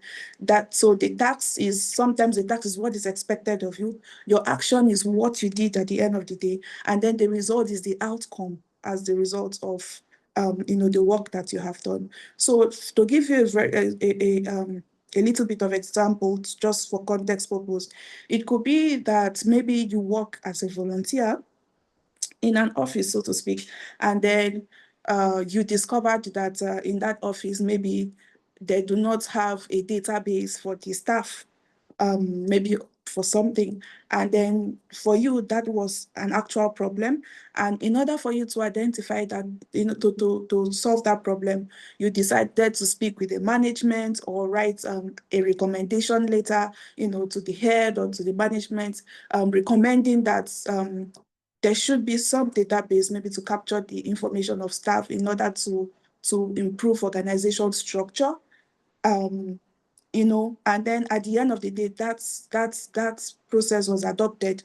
And because of that, staff performance has improved or the organization performance has improved. Now, that's an example of a STAR method of defining probably whatever it is you did.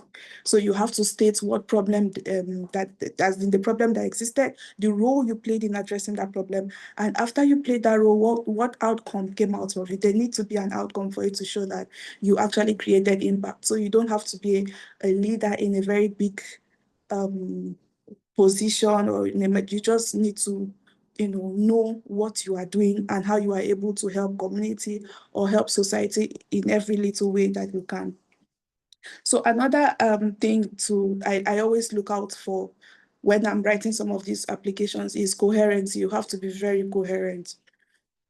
So I don't know for other scholarship application, but for Chevening, you have like 4 essays.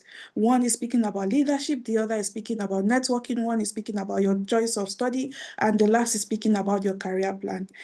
Despite that these are 4 different essays, there needs to be some level of coherency among them. It means you need to maintain a particular flow. I know some of us, we are very industrious. We probably have many ideas in our head. We want to be lawyers and doctors and engineers and all of that. But what makes your essay stronger is maintaining a position. So you bring out something that you're very passionate about, and then you maintain that flow. So you could probably write on the side that, you have tried various industries, you have volunteered in ABC, but there should be something about you that the reader is finding interesting. For instance, let me use my essay example. So because that's one thing I realized when I told you, I brought out some of the previous essays that Cheveners have written, and then I put them side by side. So one thing I got from there was the coherency, that they maintain one particular flow. It helps, you stand out. I think you stand the chance to be selected if you're able to maintain that flow, because they need to know that there is some level of truth and honesty in what you are writing. And one way for them to be able to determine that is to see that you are maintaining your flow. Let's assume you are in the agricultural sector, for instance. Everything you're writing about essay, there's one thing talking about agriculture, there's another one talking about sustainable agriculture. In the other part, you're talking about linking agriculture to technology. There's just one thing that is always linking to agriculture. In that way, it's very difficult for people not to believe you. They'll be like, oh, I feel this person is very passionate. The person is really passionate, because every part of your essay is talking about agriculture. Like, for instance, I'm very passionate about the circular economy, women and youth. So when I was writing my essay, I started from my leadership. I talked about what I did in YASIF and how I was able to help empower women. And then I spoke about some other thing I did in another organization, how I was able to introduce circular economic practices or projects while I led in a particular role under a different organization.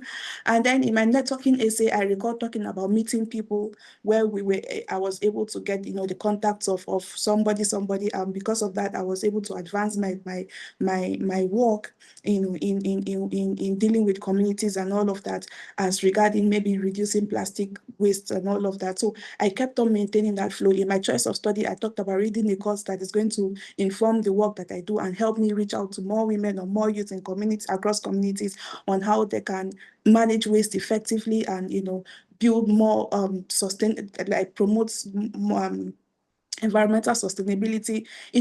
Then in my career goal, I was talking about expanding the work that I was going to do, to more women across more communities by building, So you see, at the end of the day, all they could see is that I was maintaining, I wasn't writing the same thing, but whatever it is I was writing, I made sure that the idea of circular economy, women, youth, communities kept replaying in their head. So you have to maintain that coherency. You cannot be, so I've had the opportunity to review some people's essays.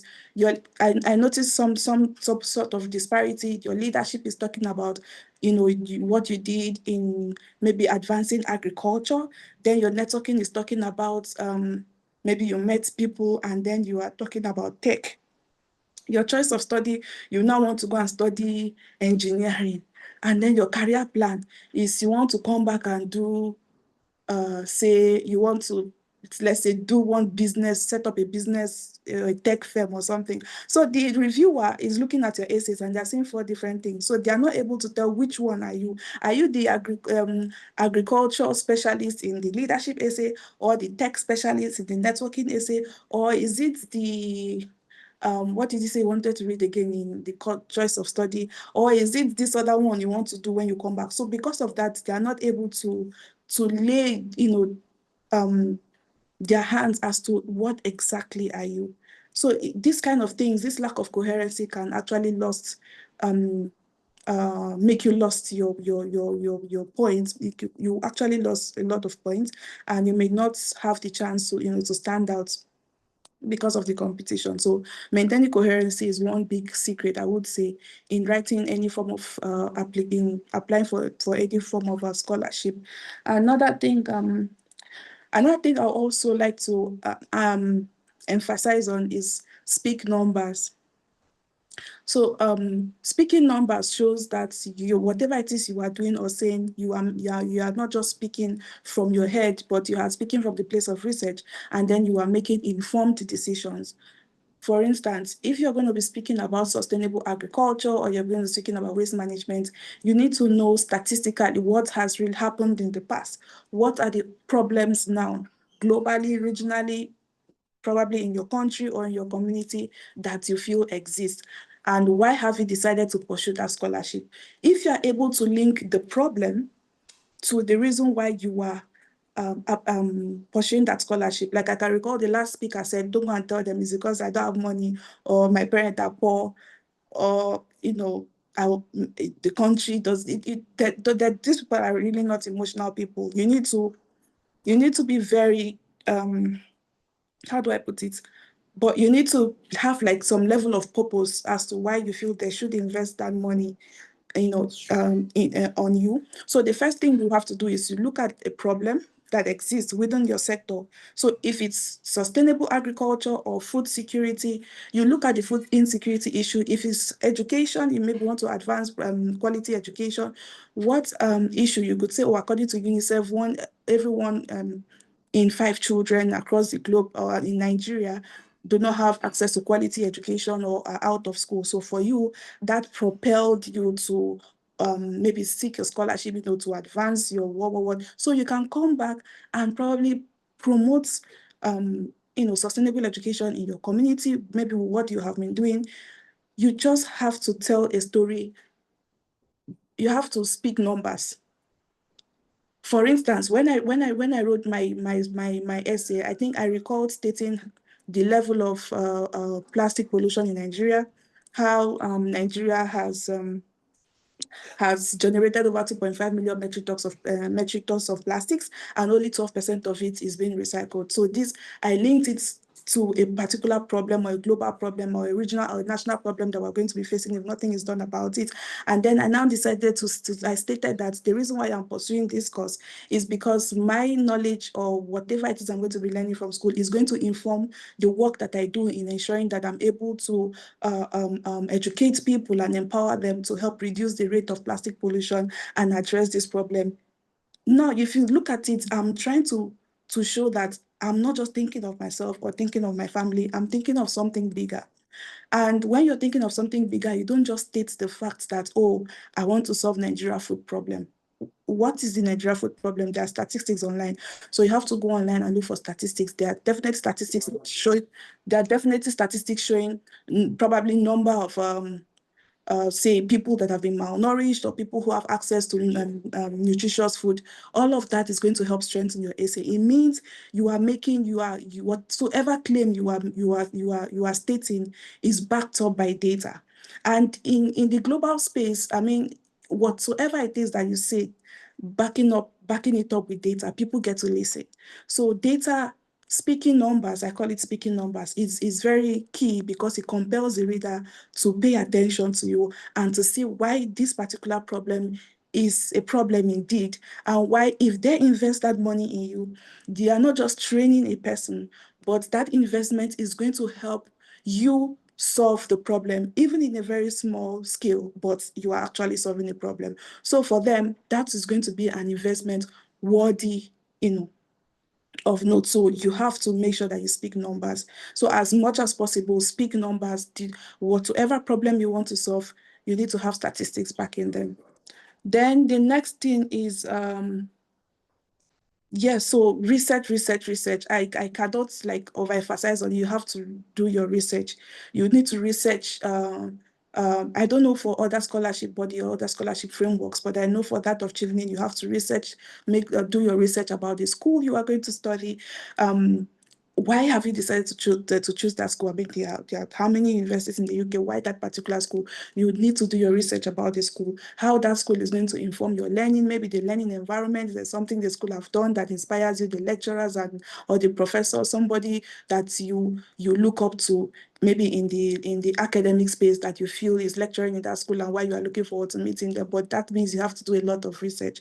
And for other scholarship, you may want to do your research about I don't know, Chevening is quite vast. I mean, I don't think they have specific sectors or thematic areas that people should focus on when they're applying for Chevening scholarships, but some scholarships may have some specific thematic area. So you have to do your research to know what thematic area is this scholarship covering.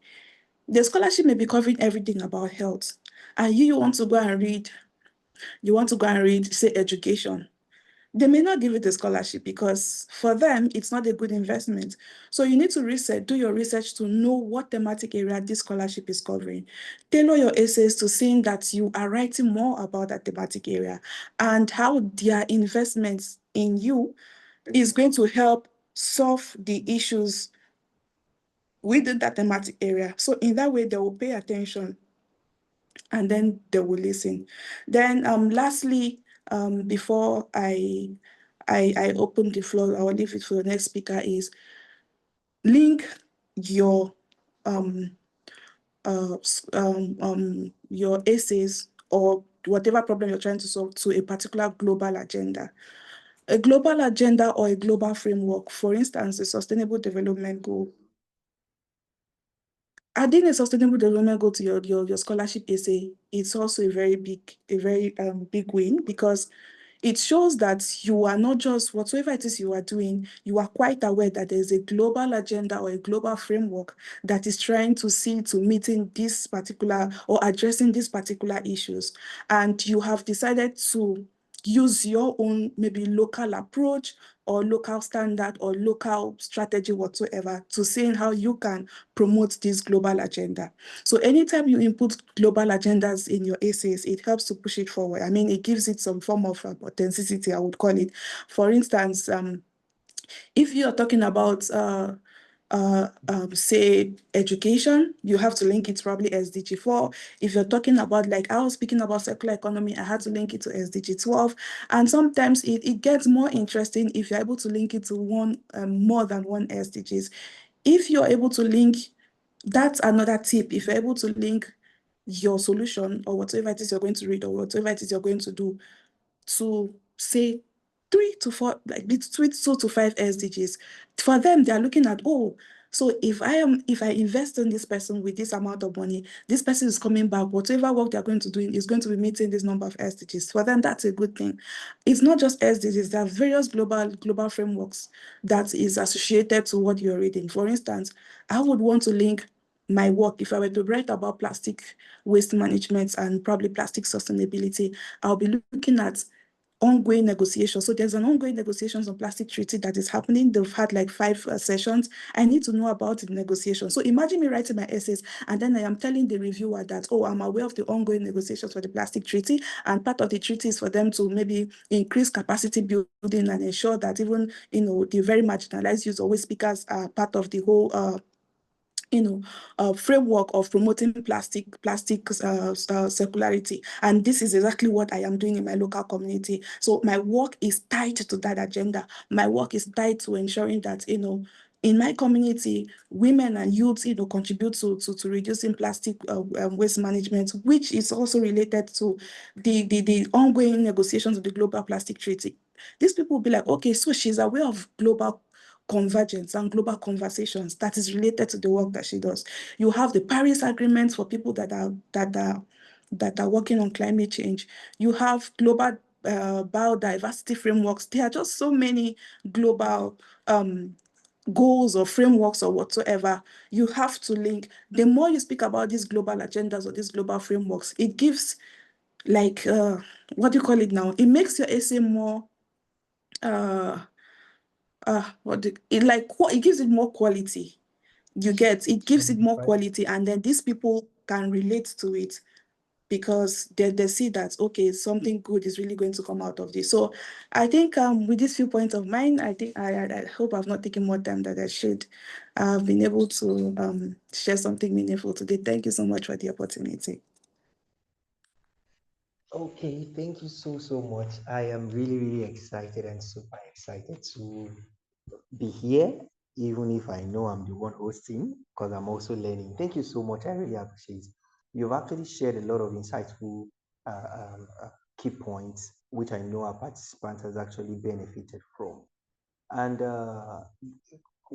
lots of the points you actually shared can also be relatable to other scholarship opportunity. Is relatable to other scholarship opportunity. So thank you so much one more time. Thank you. So please let's put our hands together for Blessing Ewa, Chevnin alumni, and also the founder of ERC. Please let's put our hands together for her. Let's appreciate her. Let's get the drum rolling for her. I can see our messages. Thank you, thank you, thank you, thank you. We appreciate you. Thank you for coming. Thank you for sharing insights. Thank you for telling us the STAR approach. Yeah, thank you. We appreciate. And please, if you will forget anything, don't forget the STAR approach.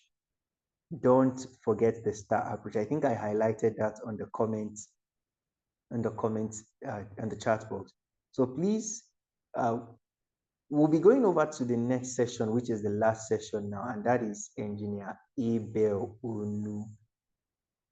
But before then, I would like to acknowledge the presence of, let me see if he's still on the call.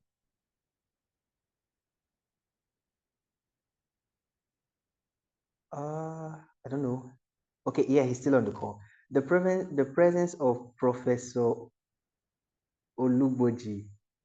Please, let's put our hands together for her. He's actually the Dean of School of Infrastructure, Process Engineering, Technology, FUTMINA. The Dean is here with us. He actually came here to, I don't know how he got to see it, but he saw it. Thank you so much, sir. We appreciate you. You can just address us for a few seconds, sir, before we move over to the next speaker. I don't know if you can hear me.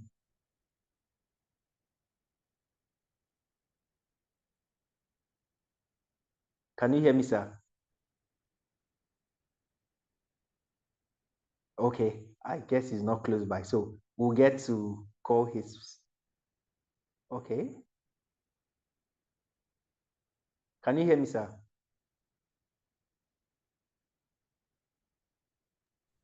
Okay, we'll get to call his presence again, to call his attention again, rather, after the session of Mr. Abel Onu. So at this session, we'll be looking at SOPs, drafting excellent SOPs and CV and other things that surround international scholarship application. And no other person than Abel Onu will be taking us through the route of how our SOPs should stand out.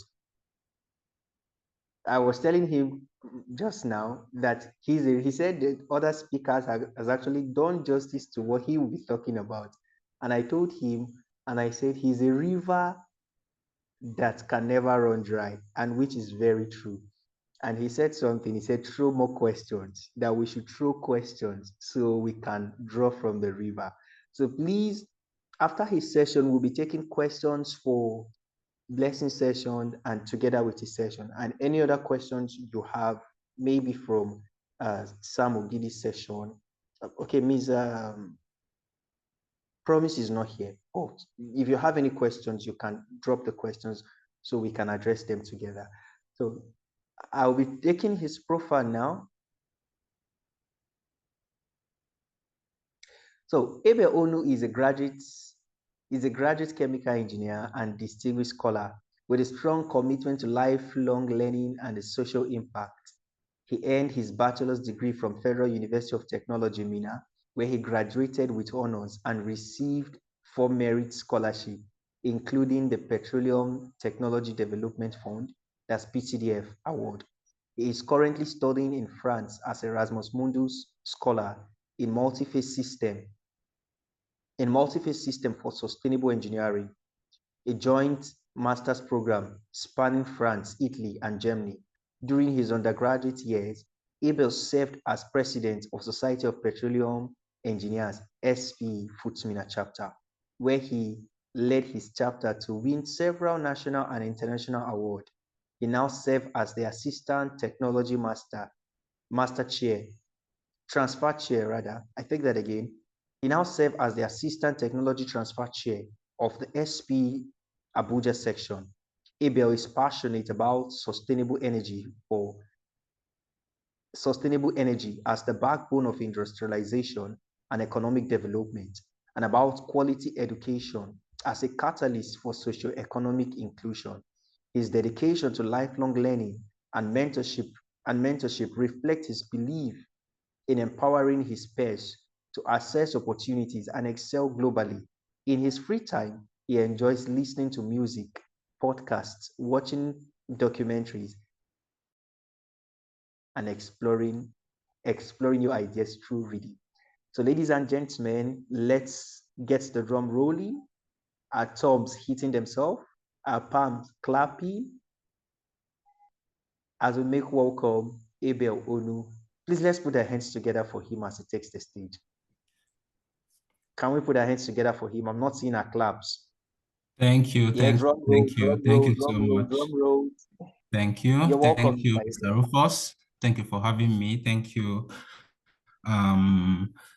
Thank you so much. I really appreciate the invite to speak on a subject that I am very passionate about, and I always enjoy to talk about scholarships.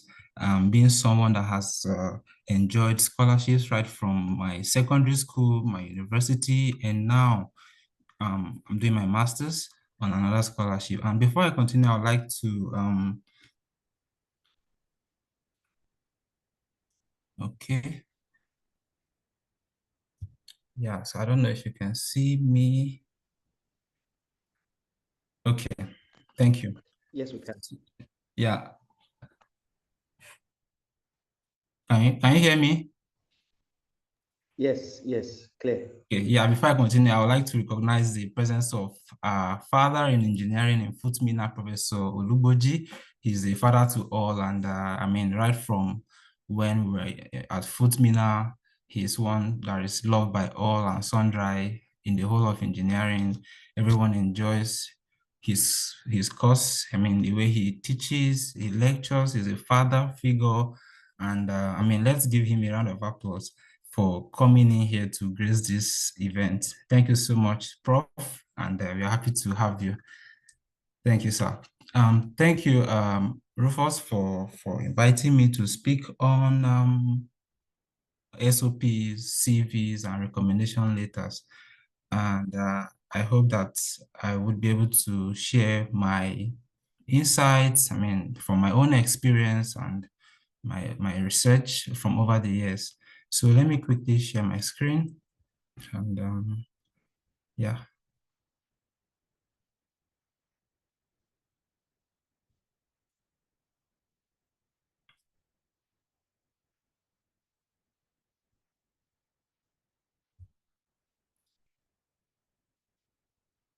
Please confirm you can see my screen.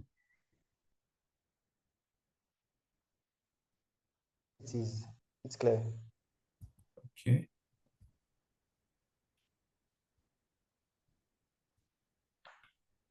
Okay.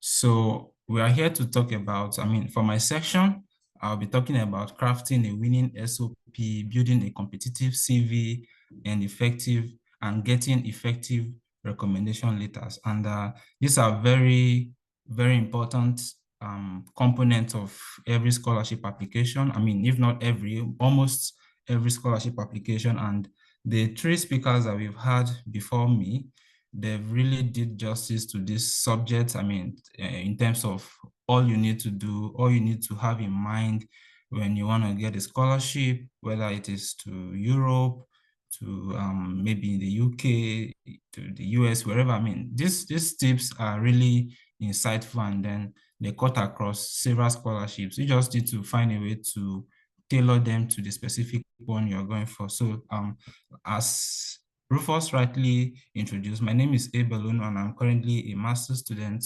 studying multi-phase systems for sustainable engineering at currently ECODIMIN, and I'll be doing my second semester in Polito in Italy and TUM in Germany by 2026.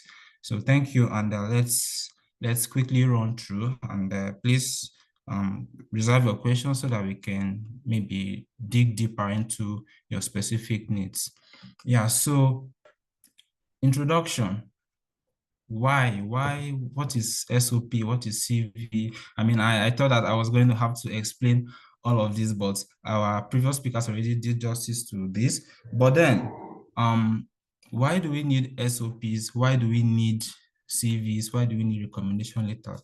Because when you're applying for a scholarship, I mean, we already know that when all you do when you apply for a scholarship is to click on a link, and then you fill in your details and then you send it. So prior to that time, most of the time, right, the people that are going to receive your application, they've never met you. They're not the lecturers you had from your school, right, where you did your undergrad, because you are going abroad. You studied in Nigeria for your bachelor's, and now you're going abroad for studies.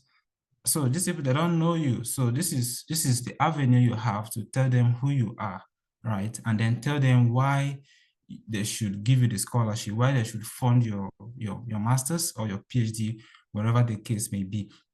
Right. So this is why you need the SOP, which stands for the statement of purpose, and then there is a CV, and then there is the the recommendation letter. So these are three very important documents, right? Written statements or articles that tell the scholarship body or the reviewer, whatever the case may be, about you, right? And then why you should get the scholarship. And you'll find out that these are very essential when you look into some maybe it's open scholarships. For instance, I have a link here to a scholarship that is currently open.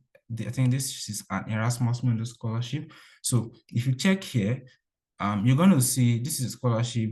It's hydrogen systems for sustainable engineering. And then from here, you're going to see the admission requirements. So they have a number of requirements, the degrees that are eligible for this particular scholarship. They are listed here, as you can see. And then if you scroll down, you're going to see some other, so it just makes sense that if you want to apply for this scholarship, you should have one of these degrees, right? Of course, you can read to get the details. And then you go on, you see that they require English language proficiency. Of course, they have exemption. So it's very important that when you want to apply for a scholarship, you read in between the lines, read everything on the scholarship page, right? Everything, like in fact, over and over again, so that you can digest everything that is there and know what they are about, what they are looking for, right? And then it is the more you know about them that you'll be able to translate into your SOPs and your CV and the rest to sell yourself. So it's more like knowing what they are looking for, knowing who they are, and then what they are targeting and who they are looking for. Then you now, just like our last speaker said, you now tailor yourself, or you present yourself to be the person they are looking for. So here you see, these are some of the requirements for this scholarship. And if you keep going, you're going to see here that they need, okay, here you can see they need maximum of 2 recommendation letters from your previous universities or companies. And then they also need a self-presentation video. And then they need your CV here as well, right? So yeah, so as you can see from here, it is required by this particular scholarship that you have a CV submitted, right? That tells your professional and that talk about your professional and academic experience. You also have to submit recommendation letters, right? So these are the things that we want to discuss on this call. So that is for one scholarship. This is for another scholarship. So what is SOP? Like I said, statement of purpose is like a focused essay that explains who you are, and it also explains what you've done, and then why you want the particular program and what you aim to achieve with it. So these scholarship bodies, they have the funding, right? They want to support people to study maybe specific courses, or maybe any course, whatever the criteria that they set may be, right? And then it is your SOP that you're going to use to tell them about yourself, about the things you've done, right? And just show to them that, okay, this is who I am, and I think I am the best person, right? Or I am suitable, right? I am suitable for you to sponsor or to fund my education, right? Of course, for a greater good. It could be for whatever reason. There are scholarships that exist to support people, right? For instance, MasterCard is a scholarship that is greatly tailored to people that have some form of challenges, I mean, to an extent, or form of barriers. So that is the goal of MasterCard to an extent. And of course, so that they can train you to come back, to give back to Africa, right? There are some other scholarships that just give you the funding because they see potential in you to be a leader, or because they see the potential in you that you're going to be a problem solver, or you're excellent academically. It could be for whatever reason. And these are some of the nuances you get to understand from reading about each scholarship. So it is very, very important. So that is for the SOP. And then there is also the CV, which is more like a more concise and schemable record of your education, your experience, your leadership, your awards, and your skills. So this is also very, very important, right? Your SOP tells, I mean, your SOP to a very large extent is a way for you to tell a story, right? You tell a story through a very sizable essay within the specifications that a particular program or scholarship had given. But for your CV, you have to tailor it to a particular standard. And of course, it's very important that you still tailor it based on what the particular scholarship is looking for, because of course we have different scholarships that sponsor people for different reasons. If you're applying, for instance, for graduate school in the US, there is a way your SOP should look, right? You're applying for direct PhD in the US, and it's important that you should, for instance, show your research experience, your publications, and all of this. If you're applying for a MasterCard scholarship, you may not need to show your research experience, right? So these are some of the details that you need to really understand about each scholarship, so that you know how to present it. So that is for the CV. And of course, the recommendation letter is like an independent evaluation that is from someone who has supervised you and can attest to your ability, your character, and your potential. So mostly it has to be, I mean, with the SOP and the CV, you tell them about yourself, but they also want to hear from the third person, which should be someone that has or had worked with you before or can vouch for your character or the otherwise of it. So that is where they need the recommendation letters. And for most scholarships, they require that you get from your previous institution, like the example I showed earlier with this through this link. They require that you show from you bring a recommendation letter from someone from your academic institution or your or a place you worked before. So these are some of the details that you need to know. So now, crafting a winning statement of purpose. So like I said, we've defined what a statement of purpose is already, and it's important that you use it to tell a story. And I used to tell people, right, you know, if you see someone today, you could say, okay, this person has a boring life. Yeah, maybe the person is not a sociable person, right? Maybe person goes from class to school, sorry, from the hostel to the class, from the class to the church or the mosque for fellowship or prayers, and then back to the hostel. And then that is just a cycle the person lives throughout their time in the university. You can easily say that person is a boring person, right? In that sense. You could also say, okay, this person maybe goes to parties, goes for all of these other social events and all of that, right? And then you're going to say, okay, this person is a bit sociable, right? But then when it comes to scholarship, right, your scholarship statement of purpose, SOP, as we have it here, it tells a story, right, about who you are, like we've said before. So who you are, what you've done, and what you want to do can best be brought together by the life you lived over time, right? So if you want to say who you are, for instance, let's say you just graduated from school and you want to write your SOP. So what can you really say about yourself? Is it just that you were in school for 5 years and then you graduated with maybe a first class or something? If that is all there is to you, then it isn't enough, right? Because you need to understand that these scholarships, they are very competitive. We have people who have the best of results from different parts of the world, not just even in Nigeria. I mean, in Nigeria, we already have a very good number of people from all over the country. We have over 100 universities in Nigeria alone. And then talk about India, talk about Pakistan, talk about Iran.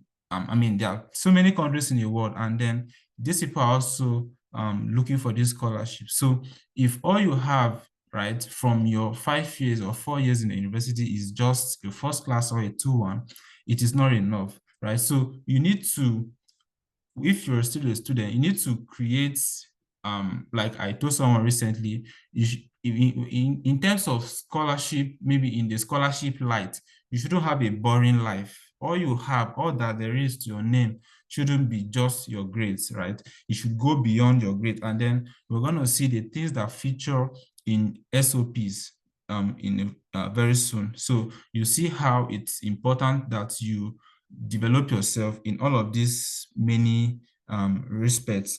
So your SOP connects who you are, what you've done, and then where you're heading. And then it answers 5 key questions. Why this field? Why now? Why you? Why this program? And why this university? So you need to be able to tell the committee or the program or the scholarship that this field, right? I'm selecting this field for this reason. Maybe because for my undergrad, I studied chemical engineering. Maybe during my internship at Total Energies, I saw how devastating it was that maybe the release of greenhouse gases or methane, whatever it is, into the atmosphere caused maybe it released a lot of soot. Maybe in Port Harcourt, for instance, there's a lot of soot in the air. Maybe if you walk, you see that these soot stick to your feet, right? And then people inhale all of these things. It makes them fall sick.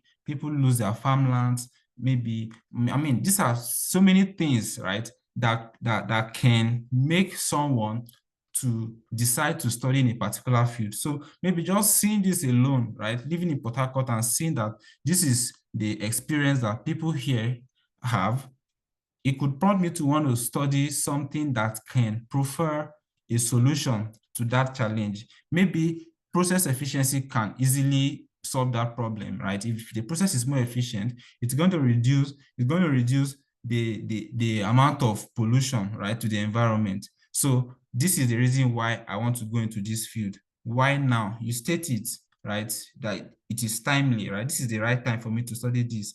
Then why you?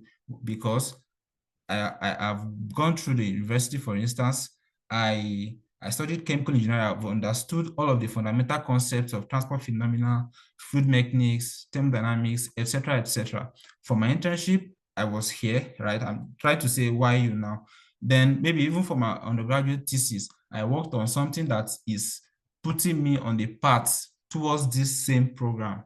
Then you now come to why this program, then you say why this university. And all of this can be married together based on how much information you have about the program, about the university, about what the program is looking out for, right? And then an understanding of yourself and the life you've lived, like prior to the time you are putting in the application. So it is very, very important that you have all of these things, right? And then, of course, one thing that you cannot take away is good storytelling. If you're able to tell the story very well, then you stand a better chance. And already our past speakers they've given us hints on how best to tell some of these stories. So there's no point going back to those. So yeah, and one thing I observed recently with people doing SOPs, they just put it on AI, and then AI just churns out, I mean, of course, with their story, it churns out an SOP that you find. Someone recently sent me an SOP that had almost 10 paragraphs. I mean, it doesn't make sense, but that's how AI works sometimes, right? Except, of course, you prompt it very specifically. So it's very possible or very likely that AI would just split your SOP into very small paragraphs, and then it now gives you over 5 or 6 paragraphs. It doesn't make sense that way. So it's very good that you have a framework that touches, right, all of the major aspects of things that should be on your SOP. And of course, when it comes to writing SOPs, it's important that you carry the requirement by the specific program by your side. Put it by your side. I used to tell people, before you write an SOP, right, you can, of course, have a first draft that you just write from your head, no word limit, nothing. But then carry the particular scholarship you are applying for, put it by the side, and then begin to read line by line what they are looking for, right? As you are reading, either you underline or you write out the things that they say, the key things that they say line by line, you write them, so that when you're done writing your SOP, you begin to mark one after the other. They said they are looking for leadership. Have I been able to show leadership in my essay? Yes, you tick it. They said they are looking for maybe, I mean, climate resilience experience, whatever. Have I been able to demonstrate it? Yes, you tick it. They said they are looking for, so all of the things that they are looking for, right? They are looking for academic excellence. Have you demonstrated it? Have you demonstrated that your excellence had been,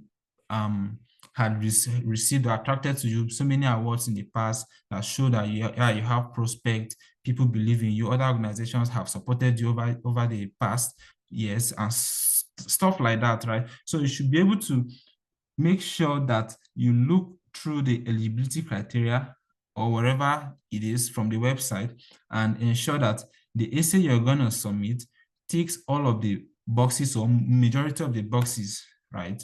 So it is very, very important. So this 5-paragraph framework is such that, and I'm going to send to you guys a lot of samples. I have a lot of them, right, in a drive that I'm going to share so that you can go through them and understand how best, because one thing is also very important. The more you read, the better you are able to train your mind or train yourself to write better essays, better SOPs, better CVs, and all of that. So when you read award-winning SOPs, your brain naturally just gets in tune with that standard of SOP, and then you see that you easily manifest it. So a 5-paragraph framework would be such that the first paragraph should tell your personal motivation, what inspired you what inspired your interest in this field. Like I said, I gave an instance of where possibly I was in the Niger Delta region and I saw how the pollution from the oil and gas industry had several negative effects on the environment, on biodiversity, on generally, right? That is something that could inspire an interest in a field. It could simply inspire me to go into carbon capture research, right? So that instead of these companies, when, of course, because we cannot just ask them to stop drilling and producing oil. So if I'm able to do research into carbon capture, I could be able to provide a solution that would allow these companies to still produce oil, but instead of releasing the carbon dioxide and methane into the atmosphere, maybe design a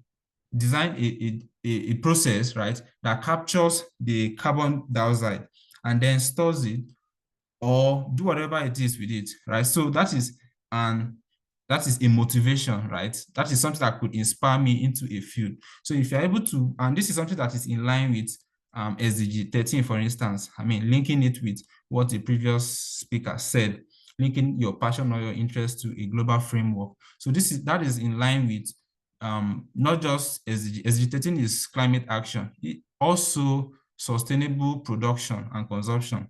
Yeah, responsible consumption and production. So it's in line with some of these SDGs. Then, so you can do that with your first paragraph.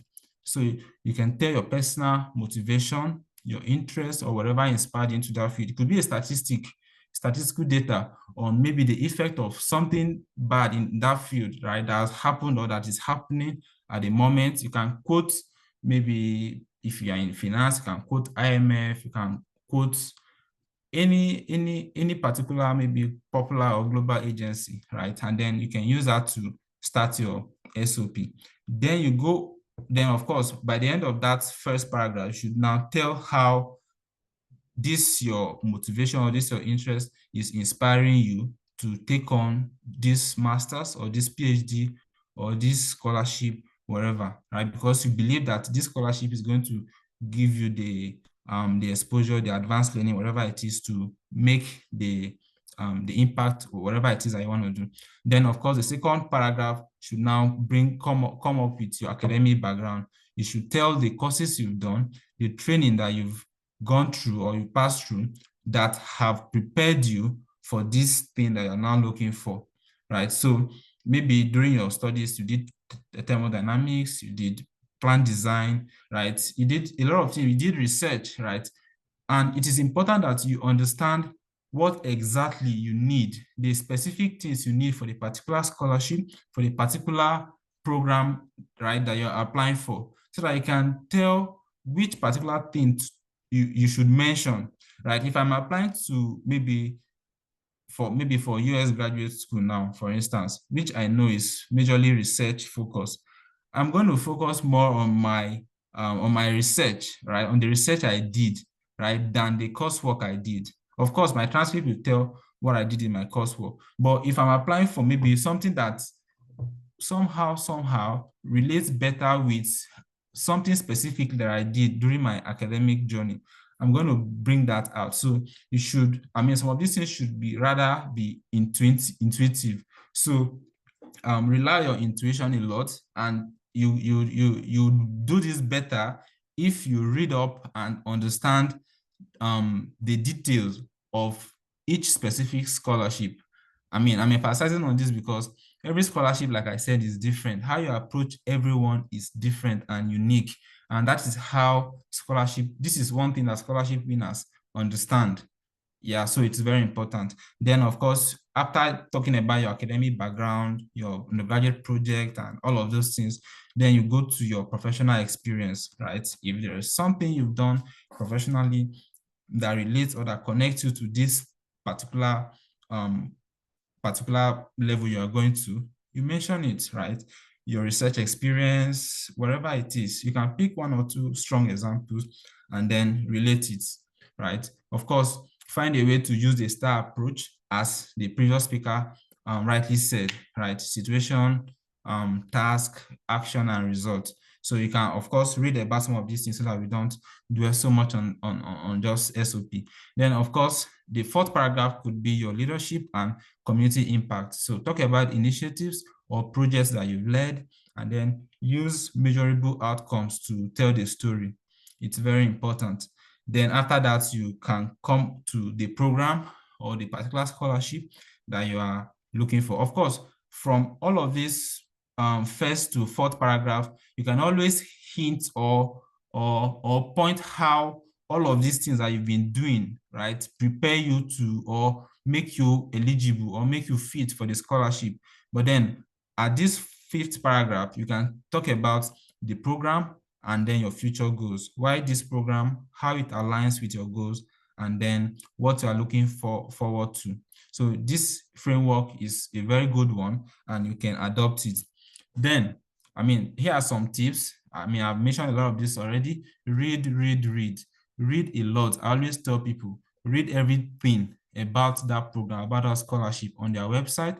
Go to the frequently asked questions part, then navigate to that place, read all the frequently asked questions that they have there. Just try to know as much as you can about the particular scholarship. If you know anyone who is on that scholarship, ask them questions. Of course, not questions that you can see on the website or on Google, right? Ask them specific questions so that they can give you very detailed or maybe something that can make you stand out. I remember last year when I was applying for one of the Erasmus program, I sent a message to someone who was already a scholar, and he looked at my SOP and he was like, okay, what you should do is go and research about the effort that the European Union is putting towards, I mean, he gave me a specific name. He said, go and read about the Green Deal. Go and know what the European Union is doing in the area of hydrogen, right? What are the policies that they have so that you can find a way to put it inside your SOP so they know that you understand the situation of things, right? You know the frameworks that they are working with in order to achieve some certain goals in this area. And with that, you're going to demonstrate a level of, a level of understanding of the field, right? The technicalities, the things that are currently happening, the trends in that field. And this is something that could easily entice a reviewer or a scholarship panel, right? So, okay, I can see Rufus is raising his hand. Okay, let me.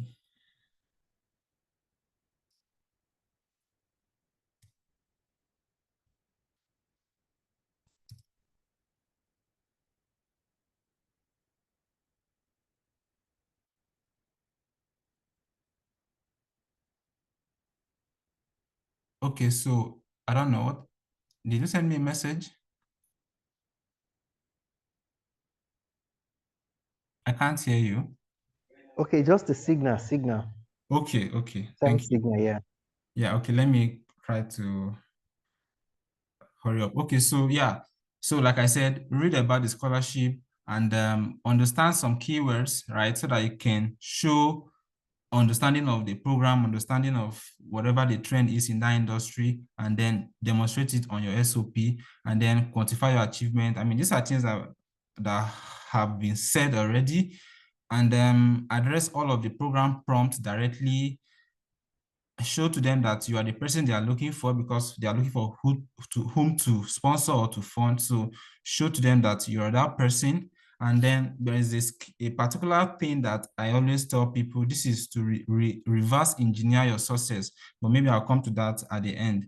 So yeah, going on from there, building a scholarship winning CV. So it's important that you, like I said, in addition to the SOP, the CV is another aspect that you need to use to show your strength, right? To show or prove to the committee that you're the right person for them. So there is a guide here on how to write CV. It's from Harvard University, and I see it to be very valuable. So I'm going to share all of these resources so you can go through them, right? You can read through all of these things and you're going to understand what exactly you should do.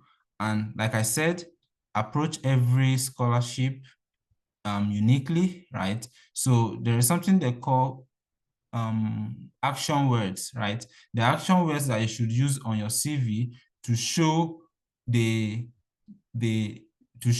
particular skill, right, that you demonstrated or that you utilize in achieving a particular goal or or handling a particular responsibility. So when you read about all of these action verbs, or when you read this book, you're going to understand a lot about CV writing, right? So yeah, all of those things are applied here. So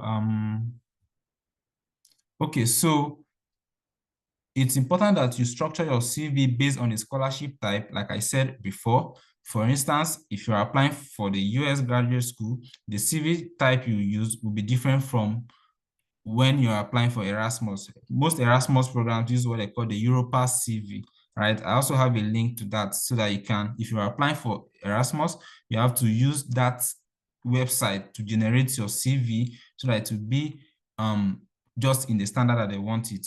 Then research-based. So if it's a research-based scholarship or program, you have to demonstrate your research experience. If it's a leadership-oriented one, you have to demonstrate leadership. I mean, of course, you can demonstrate both where applicable, but you should learn how to maybe let go of some things, right? Depending on what the scholarship is requesting for and the number of pages they are limiting you to. So if a scholarship is saying that you have to submit just a 2-page CV, right? And then you know that, for instance, it's a MasterCard scholarship. It doesn't really care much about your research experience, right? So there's no need putting the publications there. You can still demonstrate your research experience without putting the full list, right, or full detail of all of your publications, right? So that you can save the space to put your leadership-oriented impact or your volunteerism and all of those things that are in line with that scholarship goal or scholarship mission, right? So it's very important that you understand these things, right, to the detail so that you can know what to do at what point in time and how best to apply for each individual scholarship. Then, of course, keep to the specification by the scholarship body. If they say two pages, please stick to it. If they say 3 pages, if they don't specify, then you can maybe use your intuition to do whatever you want. Or of course, just ask people who are already on the scholarship, but just make sure that you make sense with whatever you're putting on your CV. Then, okay, so these are some key CV sections. So there is the header where you have your name, your contacts, your LinkedIn, and your short tagline. Then there is the education section. If you're applying for scholarship, it's good that you put your education section first before the experience, right? Because, I mean, this is study related. If it's for job, then of course, you can put your work experience before your education. So I'm going to show you a sample of a CV shortly. So this is the first thing is the header, then your education, where you can put the degrees you have, your GPA, your honors, your scholarships, whatever it is, just briefly.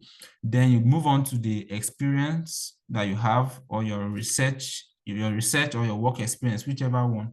So if it's a research-based scholarship, then you can start with the research-related ones, right? Before the work experience that most likely relates to the particular thing you're going for. Then of course you can add your volunteering and leadership, right? I mean, this tilts in line with your character alignment. And then the award and skills show that you have a track record of excellence, and then you have the relevant skills or abilities that are necessary in that particular field that you're going for.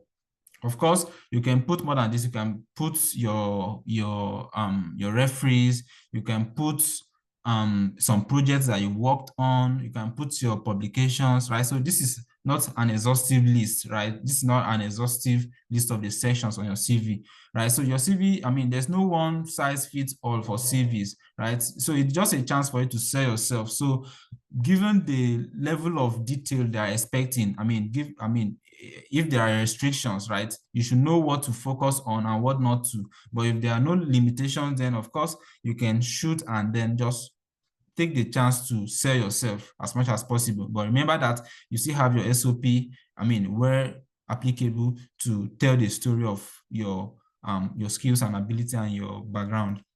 So some CV language and common mistakes. Okay, so make sure you mirror the scholarship values using strong action verbs. Very important. If the scholarship is looking for leadership, make sure that you show that you have leadership traits, right, with the verbs that you use to describe your work experience, right? Then keep the layout consistent and proofread carefully.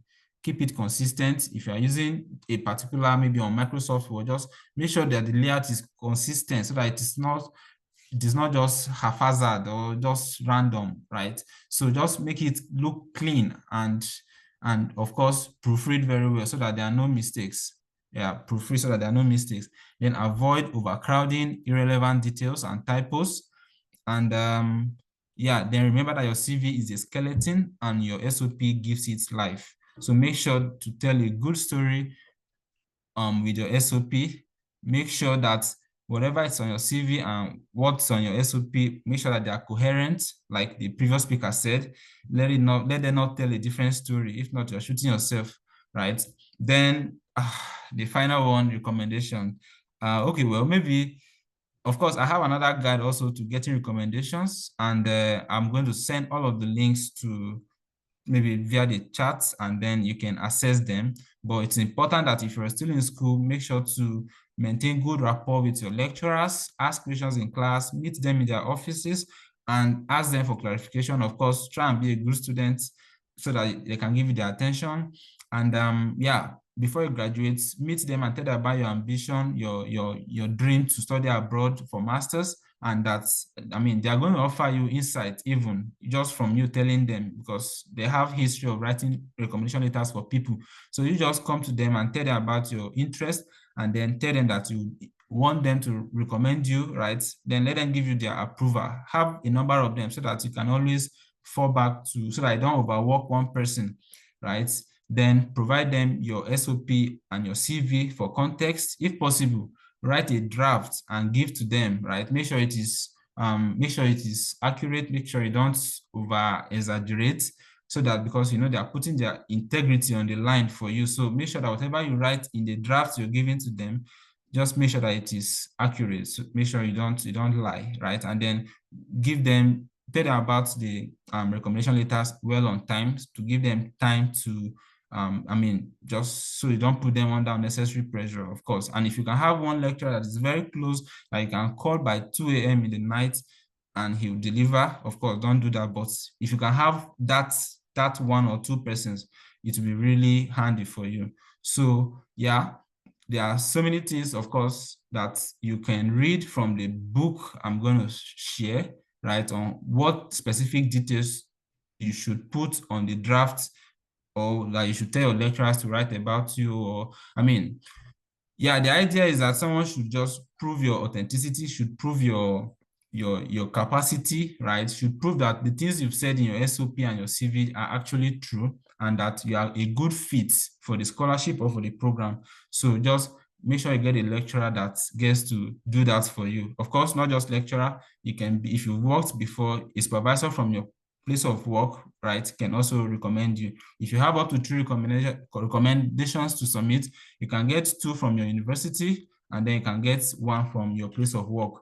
It doesn't have to be a professor, but if you can get a professor, perfect, right? So just make sure you get a very quality recommendation letter. And then my closing takeaway, understand that your SOP tells your story. So make sure you tell it with clarity and purpose. If you're still a student, you can write that story, right? You can write the story even before you graduate. The things that you want to be on your SOP, begin to manifest them now, begin to do them now, so that when it is time to write your SOP, you are not looking for things to put to or to fabricate. Then for your SOV, of course, present your achievements concisely. For your letter of recommendation, let others echo your excellence, and make sure to be consistent, make sure to be intentional, make sure that all of your writings or submissions, your SOP, your CV, your LORs, make sure they are very coherent and they tell the same story, right? Let them support one another, not tell different stories entirely, right? And then, of course, make sure that you are authentic, right? You don't need to fabricate stories. The little things that you think may not matter, they actually matter. It's the skill, right? It's the skill in what you're doing, what you did, that really matters. You don't need to be a president of, let's say, your department. You could have been a leader in a maybe practical group or whatever, maybe a project. You led the project. That is leadership, right? So it is the skill that matters, not the title per se. So yeah, and note that preparedness, right, meets opportunity. So you can prepare yourself now ahead. And going back to what I said, I wanted to add, reverse engineer your success. So if you are still at this point where you're still a student, and or maybe you just finished school, and then you think that you don't have enough on your CV, you don't have enough for your SOP, you can now identify the things that you need to have, right? Then try and read quality SOPs now, right? Then when you've understood the things that you have to put on your SOP and on your CV, maybe do it, right? Write the CV that does not reflect who you are at the moment. Let it reflect who you want to be in the future, right? And then reverse engineer. So from that future, try and give yourself the next 1 year to develop those skills, carry out those volunteer activities, take up that leadership position, and then fill in those spaces, right, within the next 1 year. And I believe that if you're able to do that, you're going to get, and of course, remain consistent. And I believe you're going to maybe get your SOP or your CV to win you a scholarship. Thank you so much. And yeah, pardon me for the time. It's a lot to share. All right, with that, I would say congratulations to our next scholars. A big congratulations to everyone who is about to become a scholar, a Chevening scholar, Erasmus Mundus scholar, a DAT scholar, MasterCard scholar. Congratulations. And we want to say thank you so much, Abel, for taking our time to come here. Can we get the drum rolling for him, please? Let's get the drum rolling. I want to see our drums. Yeah, where are your flowers? Please drop the flowers for him. Let's get the drum rolling. Let's get the drum rolling. I'm not seeing a clap. All right, so without taking much of our time, thank you so much once again, Mr. Abel. We have a few questions here that we need to attend to. And one of the question is, let me get Faith's question first. I think I saw that question somewhere. I don't know if I passed it. Okay, Faith, if you're there, please, can you unmute your mic and ask your question while I read this question? This is from Innocent Abel. For scholarships that require reference letter, should the reference be lecturer alone or they can come from other people? Okay, I guess this question has actually been answered. Yeah, he answered this even in the closing.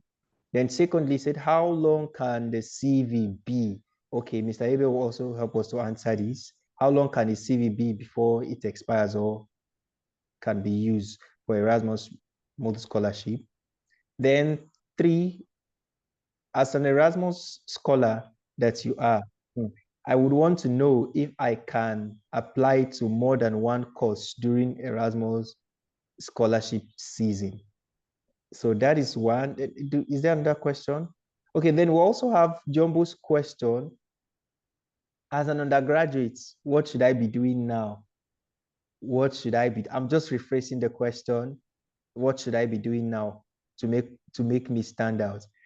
Fitz, please, can you help to drop your question again, please? Okay, so let me go straight maybe to answer the ones that you've read out. So yeah, Okay. for scholarship that require reference letter, should the reference letter come from? Okay, I've answered that. It doesn't have to, I mean, of course, always check with the particular program that you're applying for, the particular scholarship. If they say it must, the both of them must be from your lecturers, right? People that have taught you before, then of course you have to go by that, right? If they don't specify, and then you have three options, then you can do two lecturers, one professional, right? Professional it could be an NGO that you volunteered for, right? The person can write for you. If you volunteered for Impact Community, the founder can write for you, right? So yeah, just make sure that it is on, if you're the one that's going to have to submit it yourself, then make sure that it's on the letterhead and it is signed. And if it's maybe from the school, you can even put stamp if possible, right? But in some cases, they're going to have you to put the person's email, and then they're going to send an email to the person to upload the letter. When it's on that level, the person could decide to use letterhead or not, right? But yeah, of course, it's advised that you use their institutional mail, right? Like university lecturers, they have emails, right, from their institution. So how long can the CV be? Yeah, like I said, every program has their own requirements, their own specifications. So it is important, very important, that you stick to that. The program that I got into in Erasmus, for instance, they didn't request for any length, right? They didn't specify if it should be 2 pages or 3 pages. And then another thing I discovered was they didn't ask us for motivation letter or SOP as you may have it, right? So I saw that it's only the CV that's going to tell the story, right? That's the only opportunity I have to tell my story and to sell myself.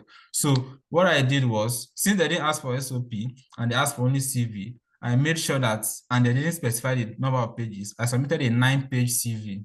I mean, don't ask me what was there, but yeah, I had to put everything I could. I mean, I didn't have the chance to write an SOP, but of course, there were other programs that said maximum of 3 pages, maximum of 2 pages. Make sure you stick to that. Make sure you stick to that. And in that point, in that case, you have to now look for what is most important, what must you put, and what can you leave out, especially if there are things that you can put on the SOP, right? I mean, you have other things to put on the CV, and then you have, of course, there should still be things that are aligned, right? But there's no point repeating some things like to take a lot of space, right? When you have a lot, because as for me, during my time of application, I had a lot to write, right? I had leadership, I had volunteering, I had academic excellence and awards.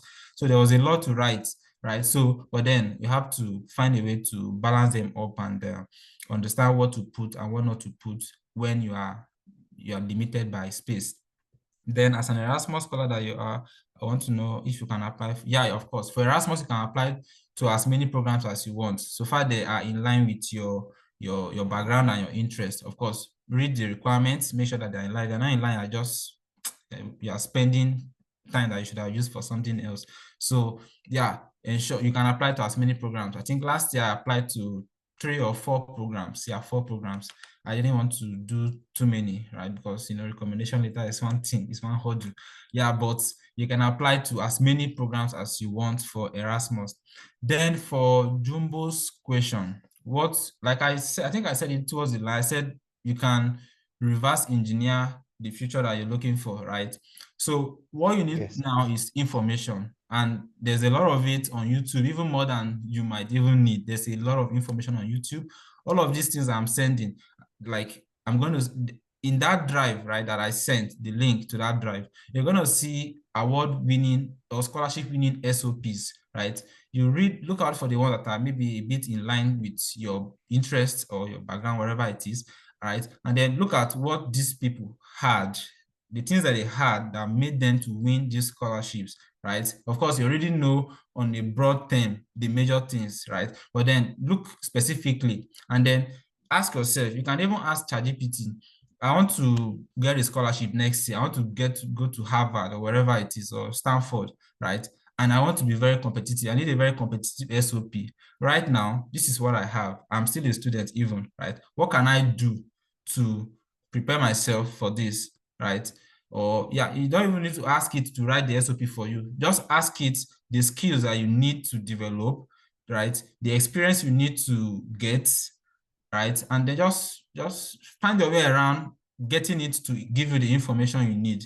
You can use ChatGPT. You can, like Mr. Sam said earlier, you can mirror people's profile. Go to LinkedIn. When you see people that have scholarships, I do that a lot. When I'm on LinkedIn and I see someone that has a scholarship, for instance, if the person maybe had a civil engineering background and I see it, I just copy the link and send it to some of my maybe mentees or whatever. I'll just send it. I'm not sending you to, I'm sending it for you to see that someone with this your background, right, has been able to get to this point, right? So you can go to the person's profile, see what they've done over the years, right? And then see how you can also find things that you have to do or things you can do to prepare yourself for that future, right? So that is one thing that can help to a very large extent. Just put yourself in that space where you know what matters, right? What's going to help you get this thing. And then you can start crafting, because the more you write, the better you get at it.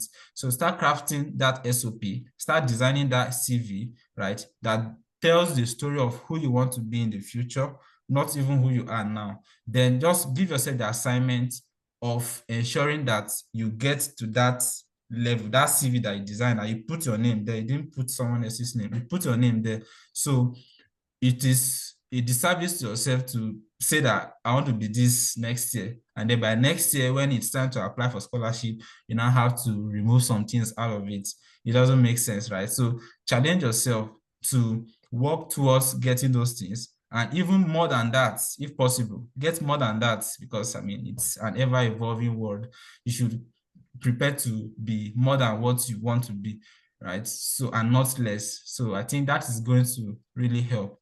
I don't know if there's another question to attend to. Okay. No, the other one has been answered. She said it has been Okay. answered.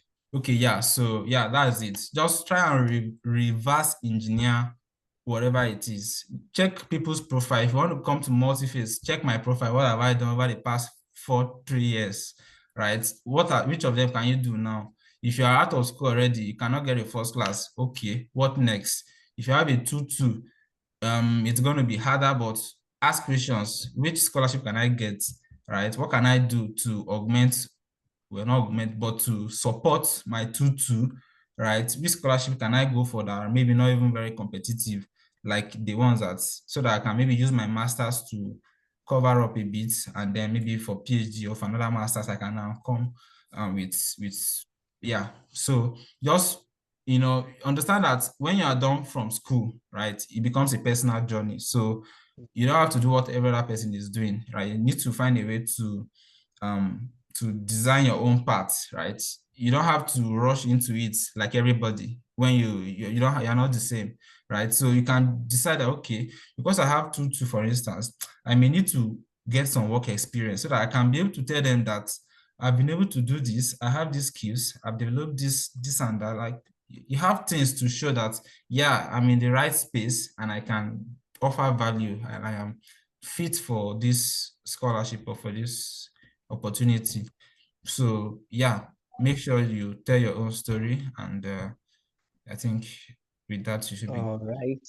Yeah. Thank you so much, Mr. Abel. I really appreciate you. And on behalf of every one of us, I want to say thank you. Let me check if Prof is still here. You really did justice to everything. Let's see. He's still around.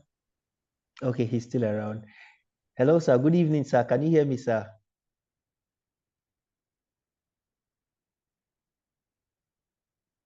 Hello, sir. His video is on, but I don't. Okay. You're welcome, sir. We are glad to have you on this session, joining us on this session and staying till the very end. We want to say thank you. Thank you so much, sir. We really appreciate you. Please, can we put our heads together for Prof? It's all right. Thank you very much, and I've enjoyed your program.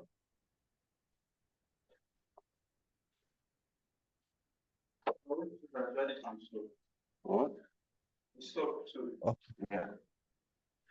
You want me to say something or what? Yes, sir. Yes, sir. Yes, sir.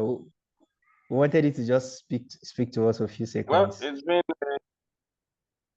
it's been a good and enlightening program, and virtually what all the speakers have said are some of the key facts that are being looked at, especially when you want to get a scholarship.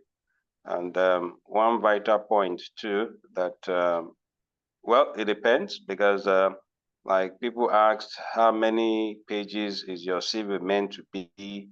Well, if you are not given the number of pages, you are free to write as much as you can. But normally, it is always advisable that you keep your CV as brief as possible.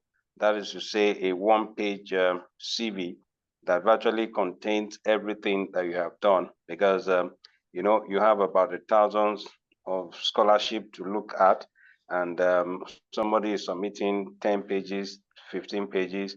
How long do you have to take to go through? So most people will want CVs that are brief and straight to the point.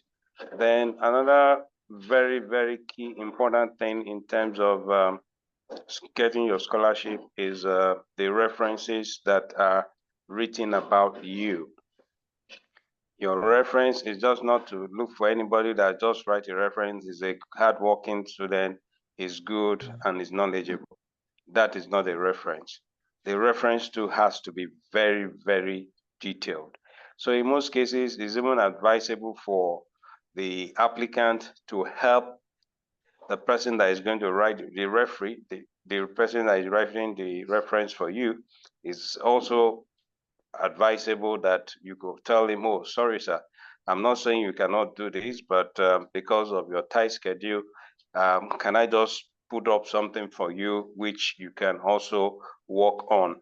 You know, so you have to sell yourself.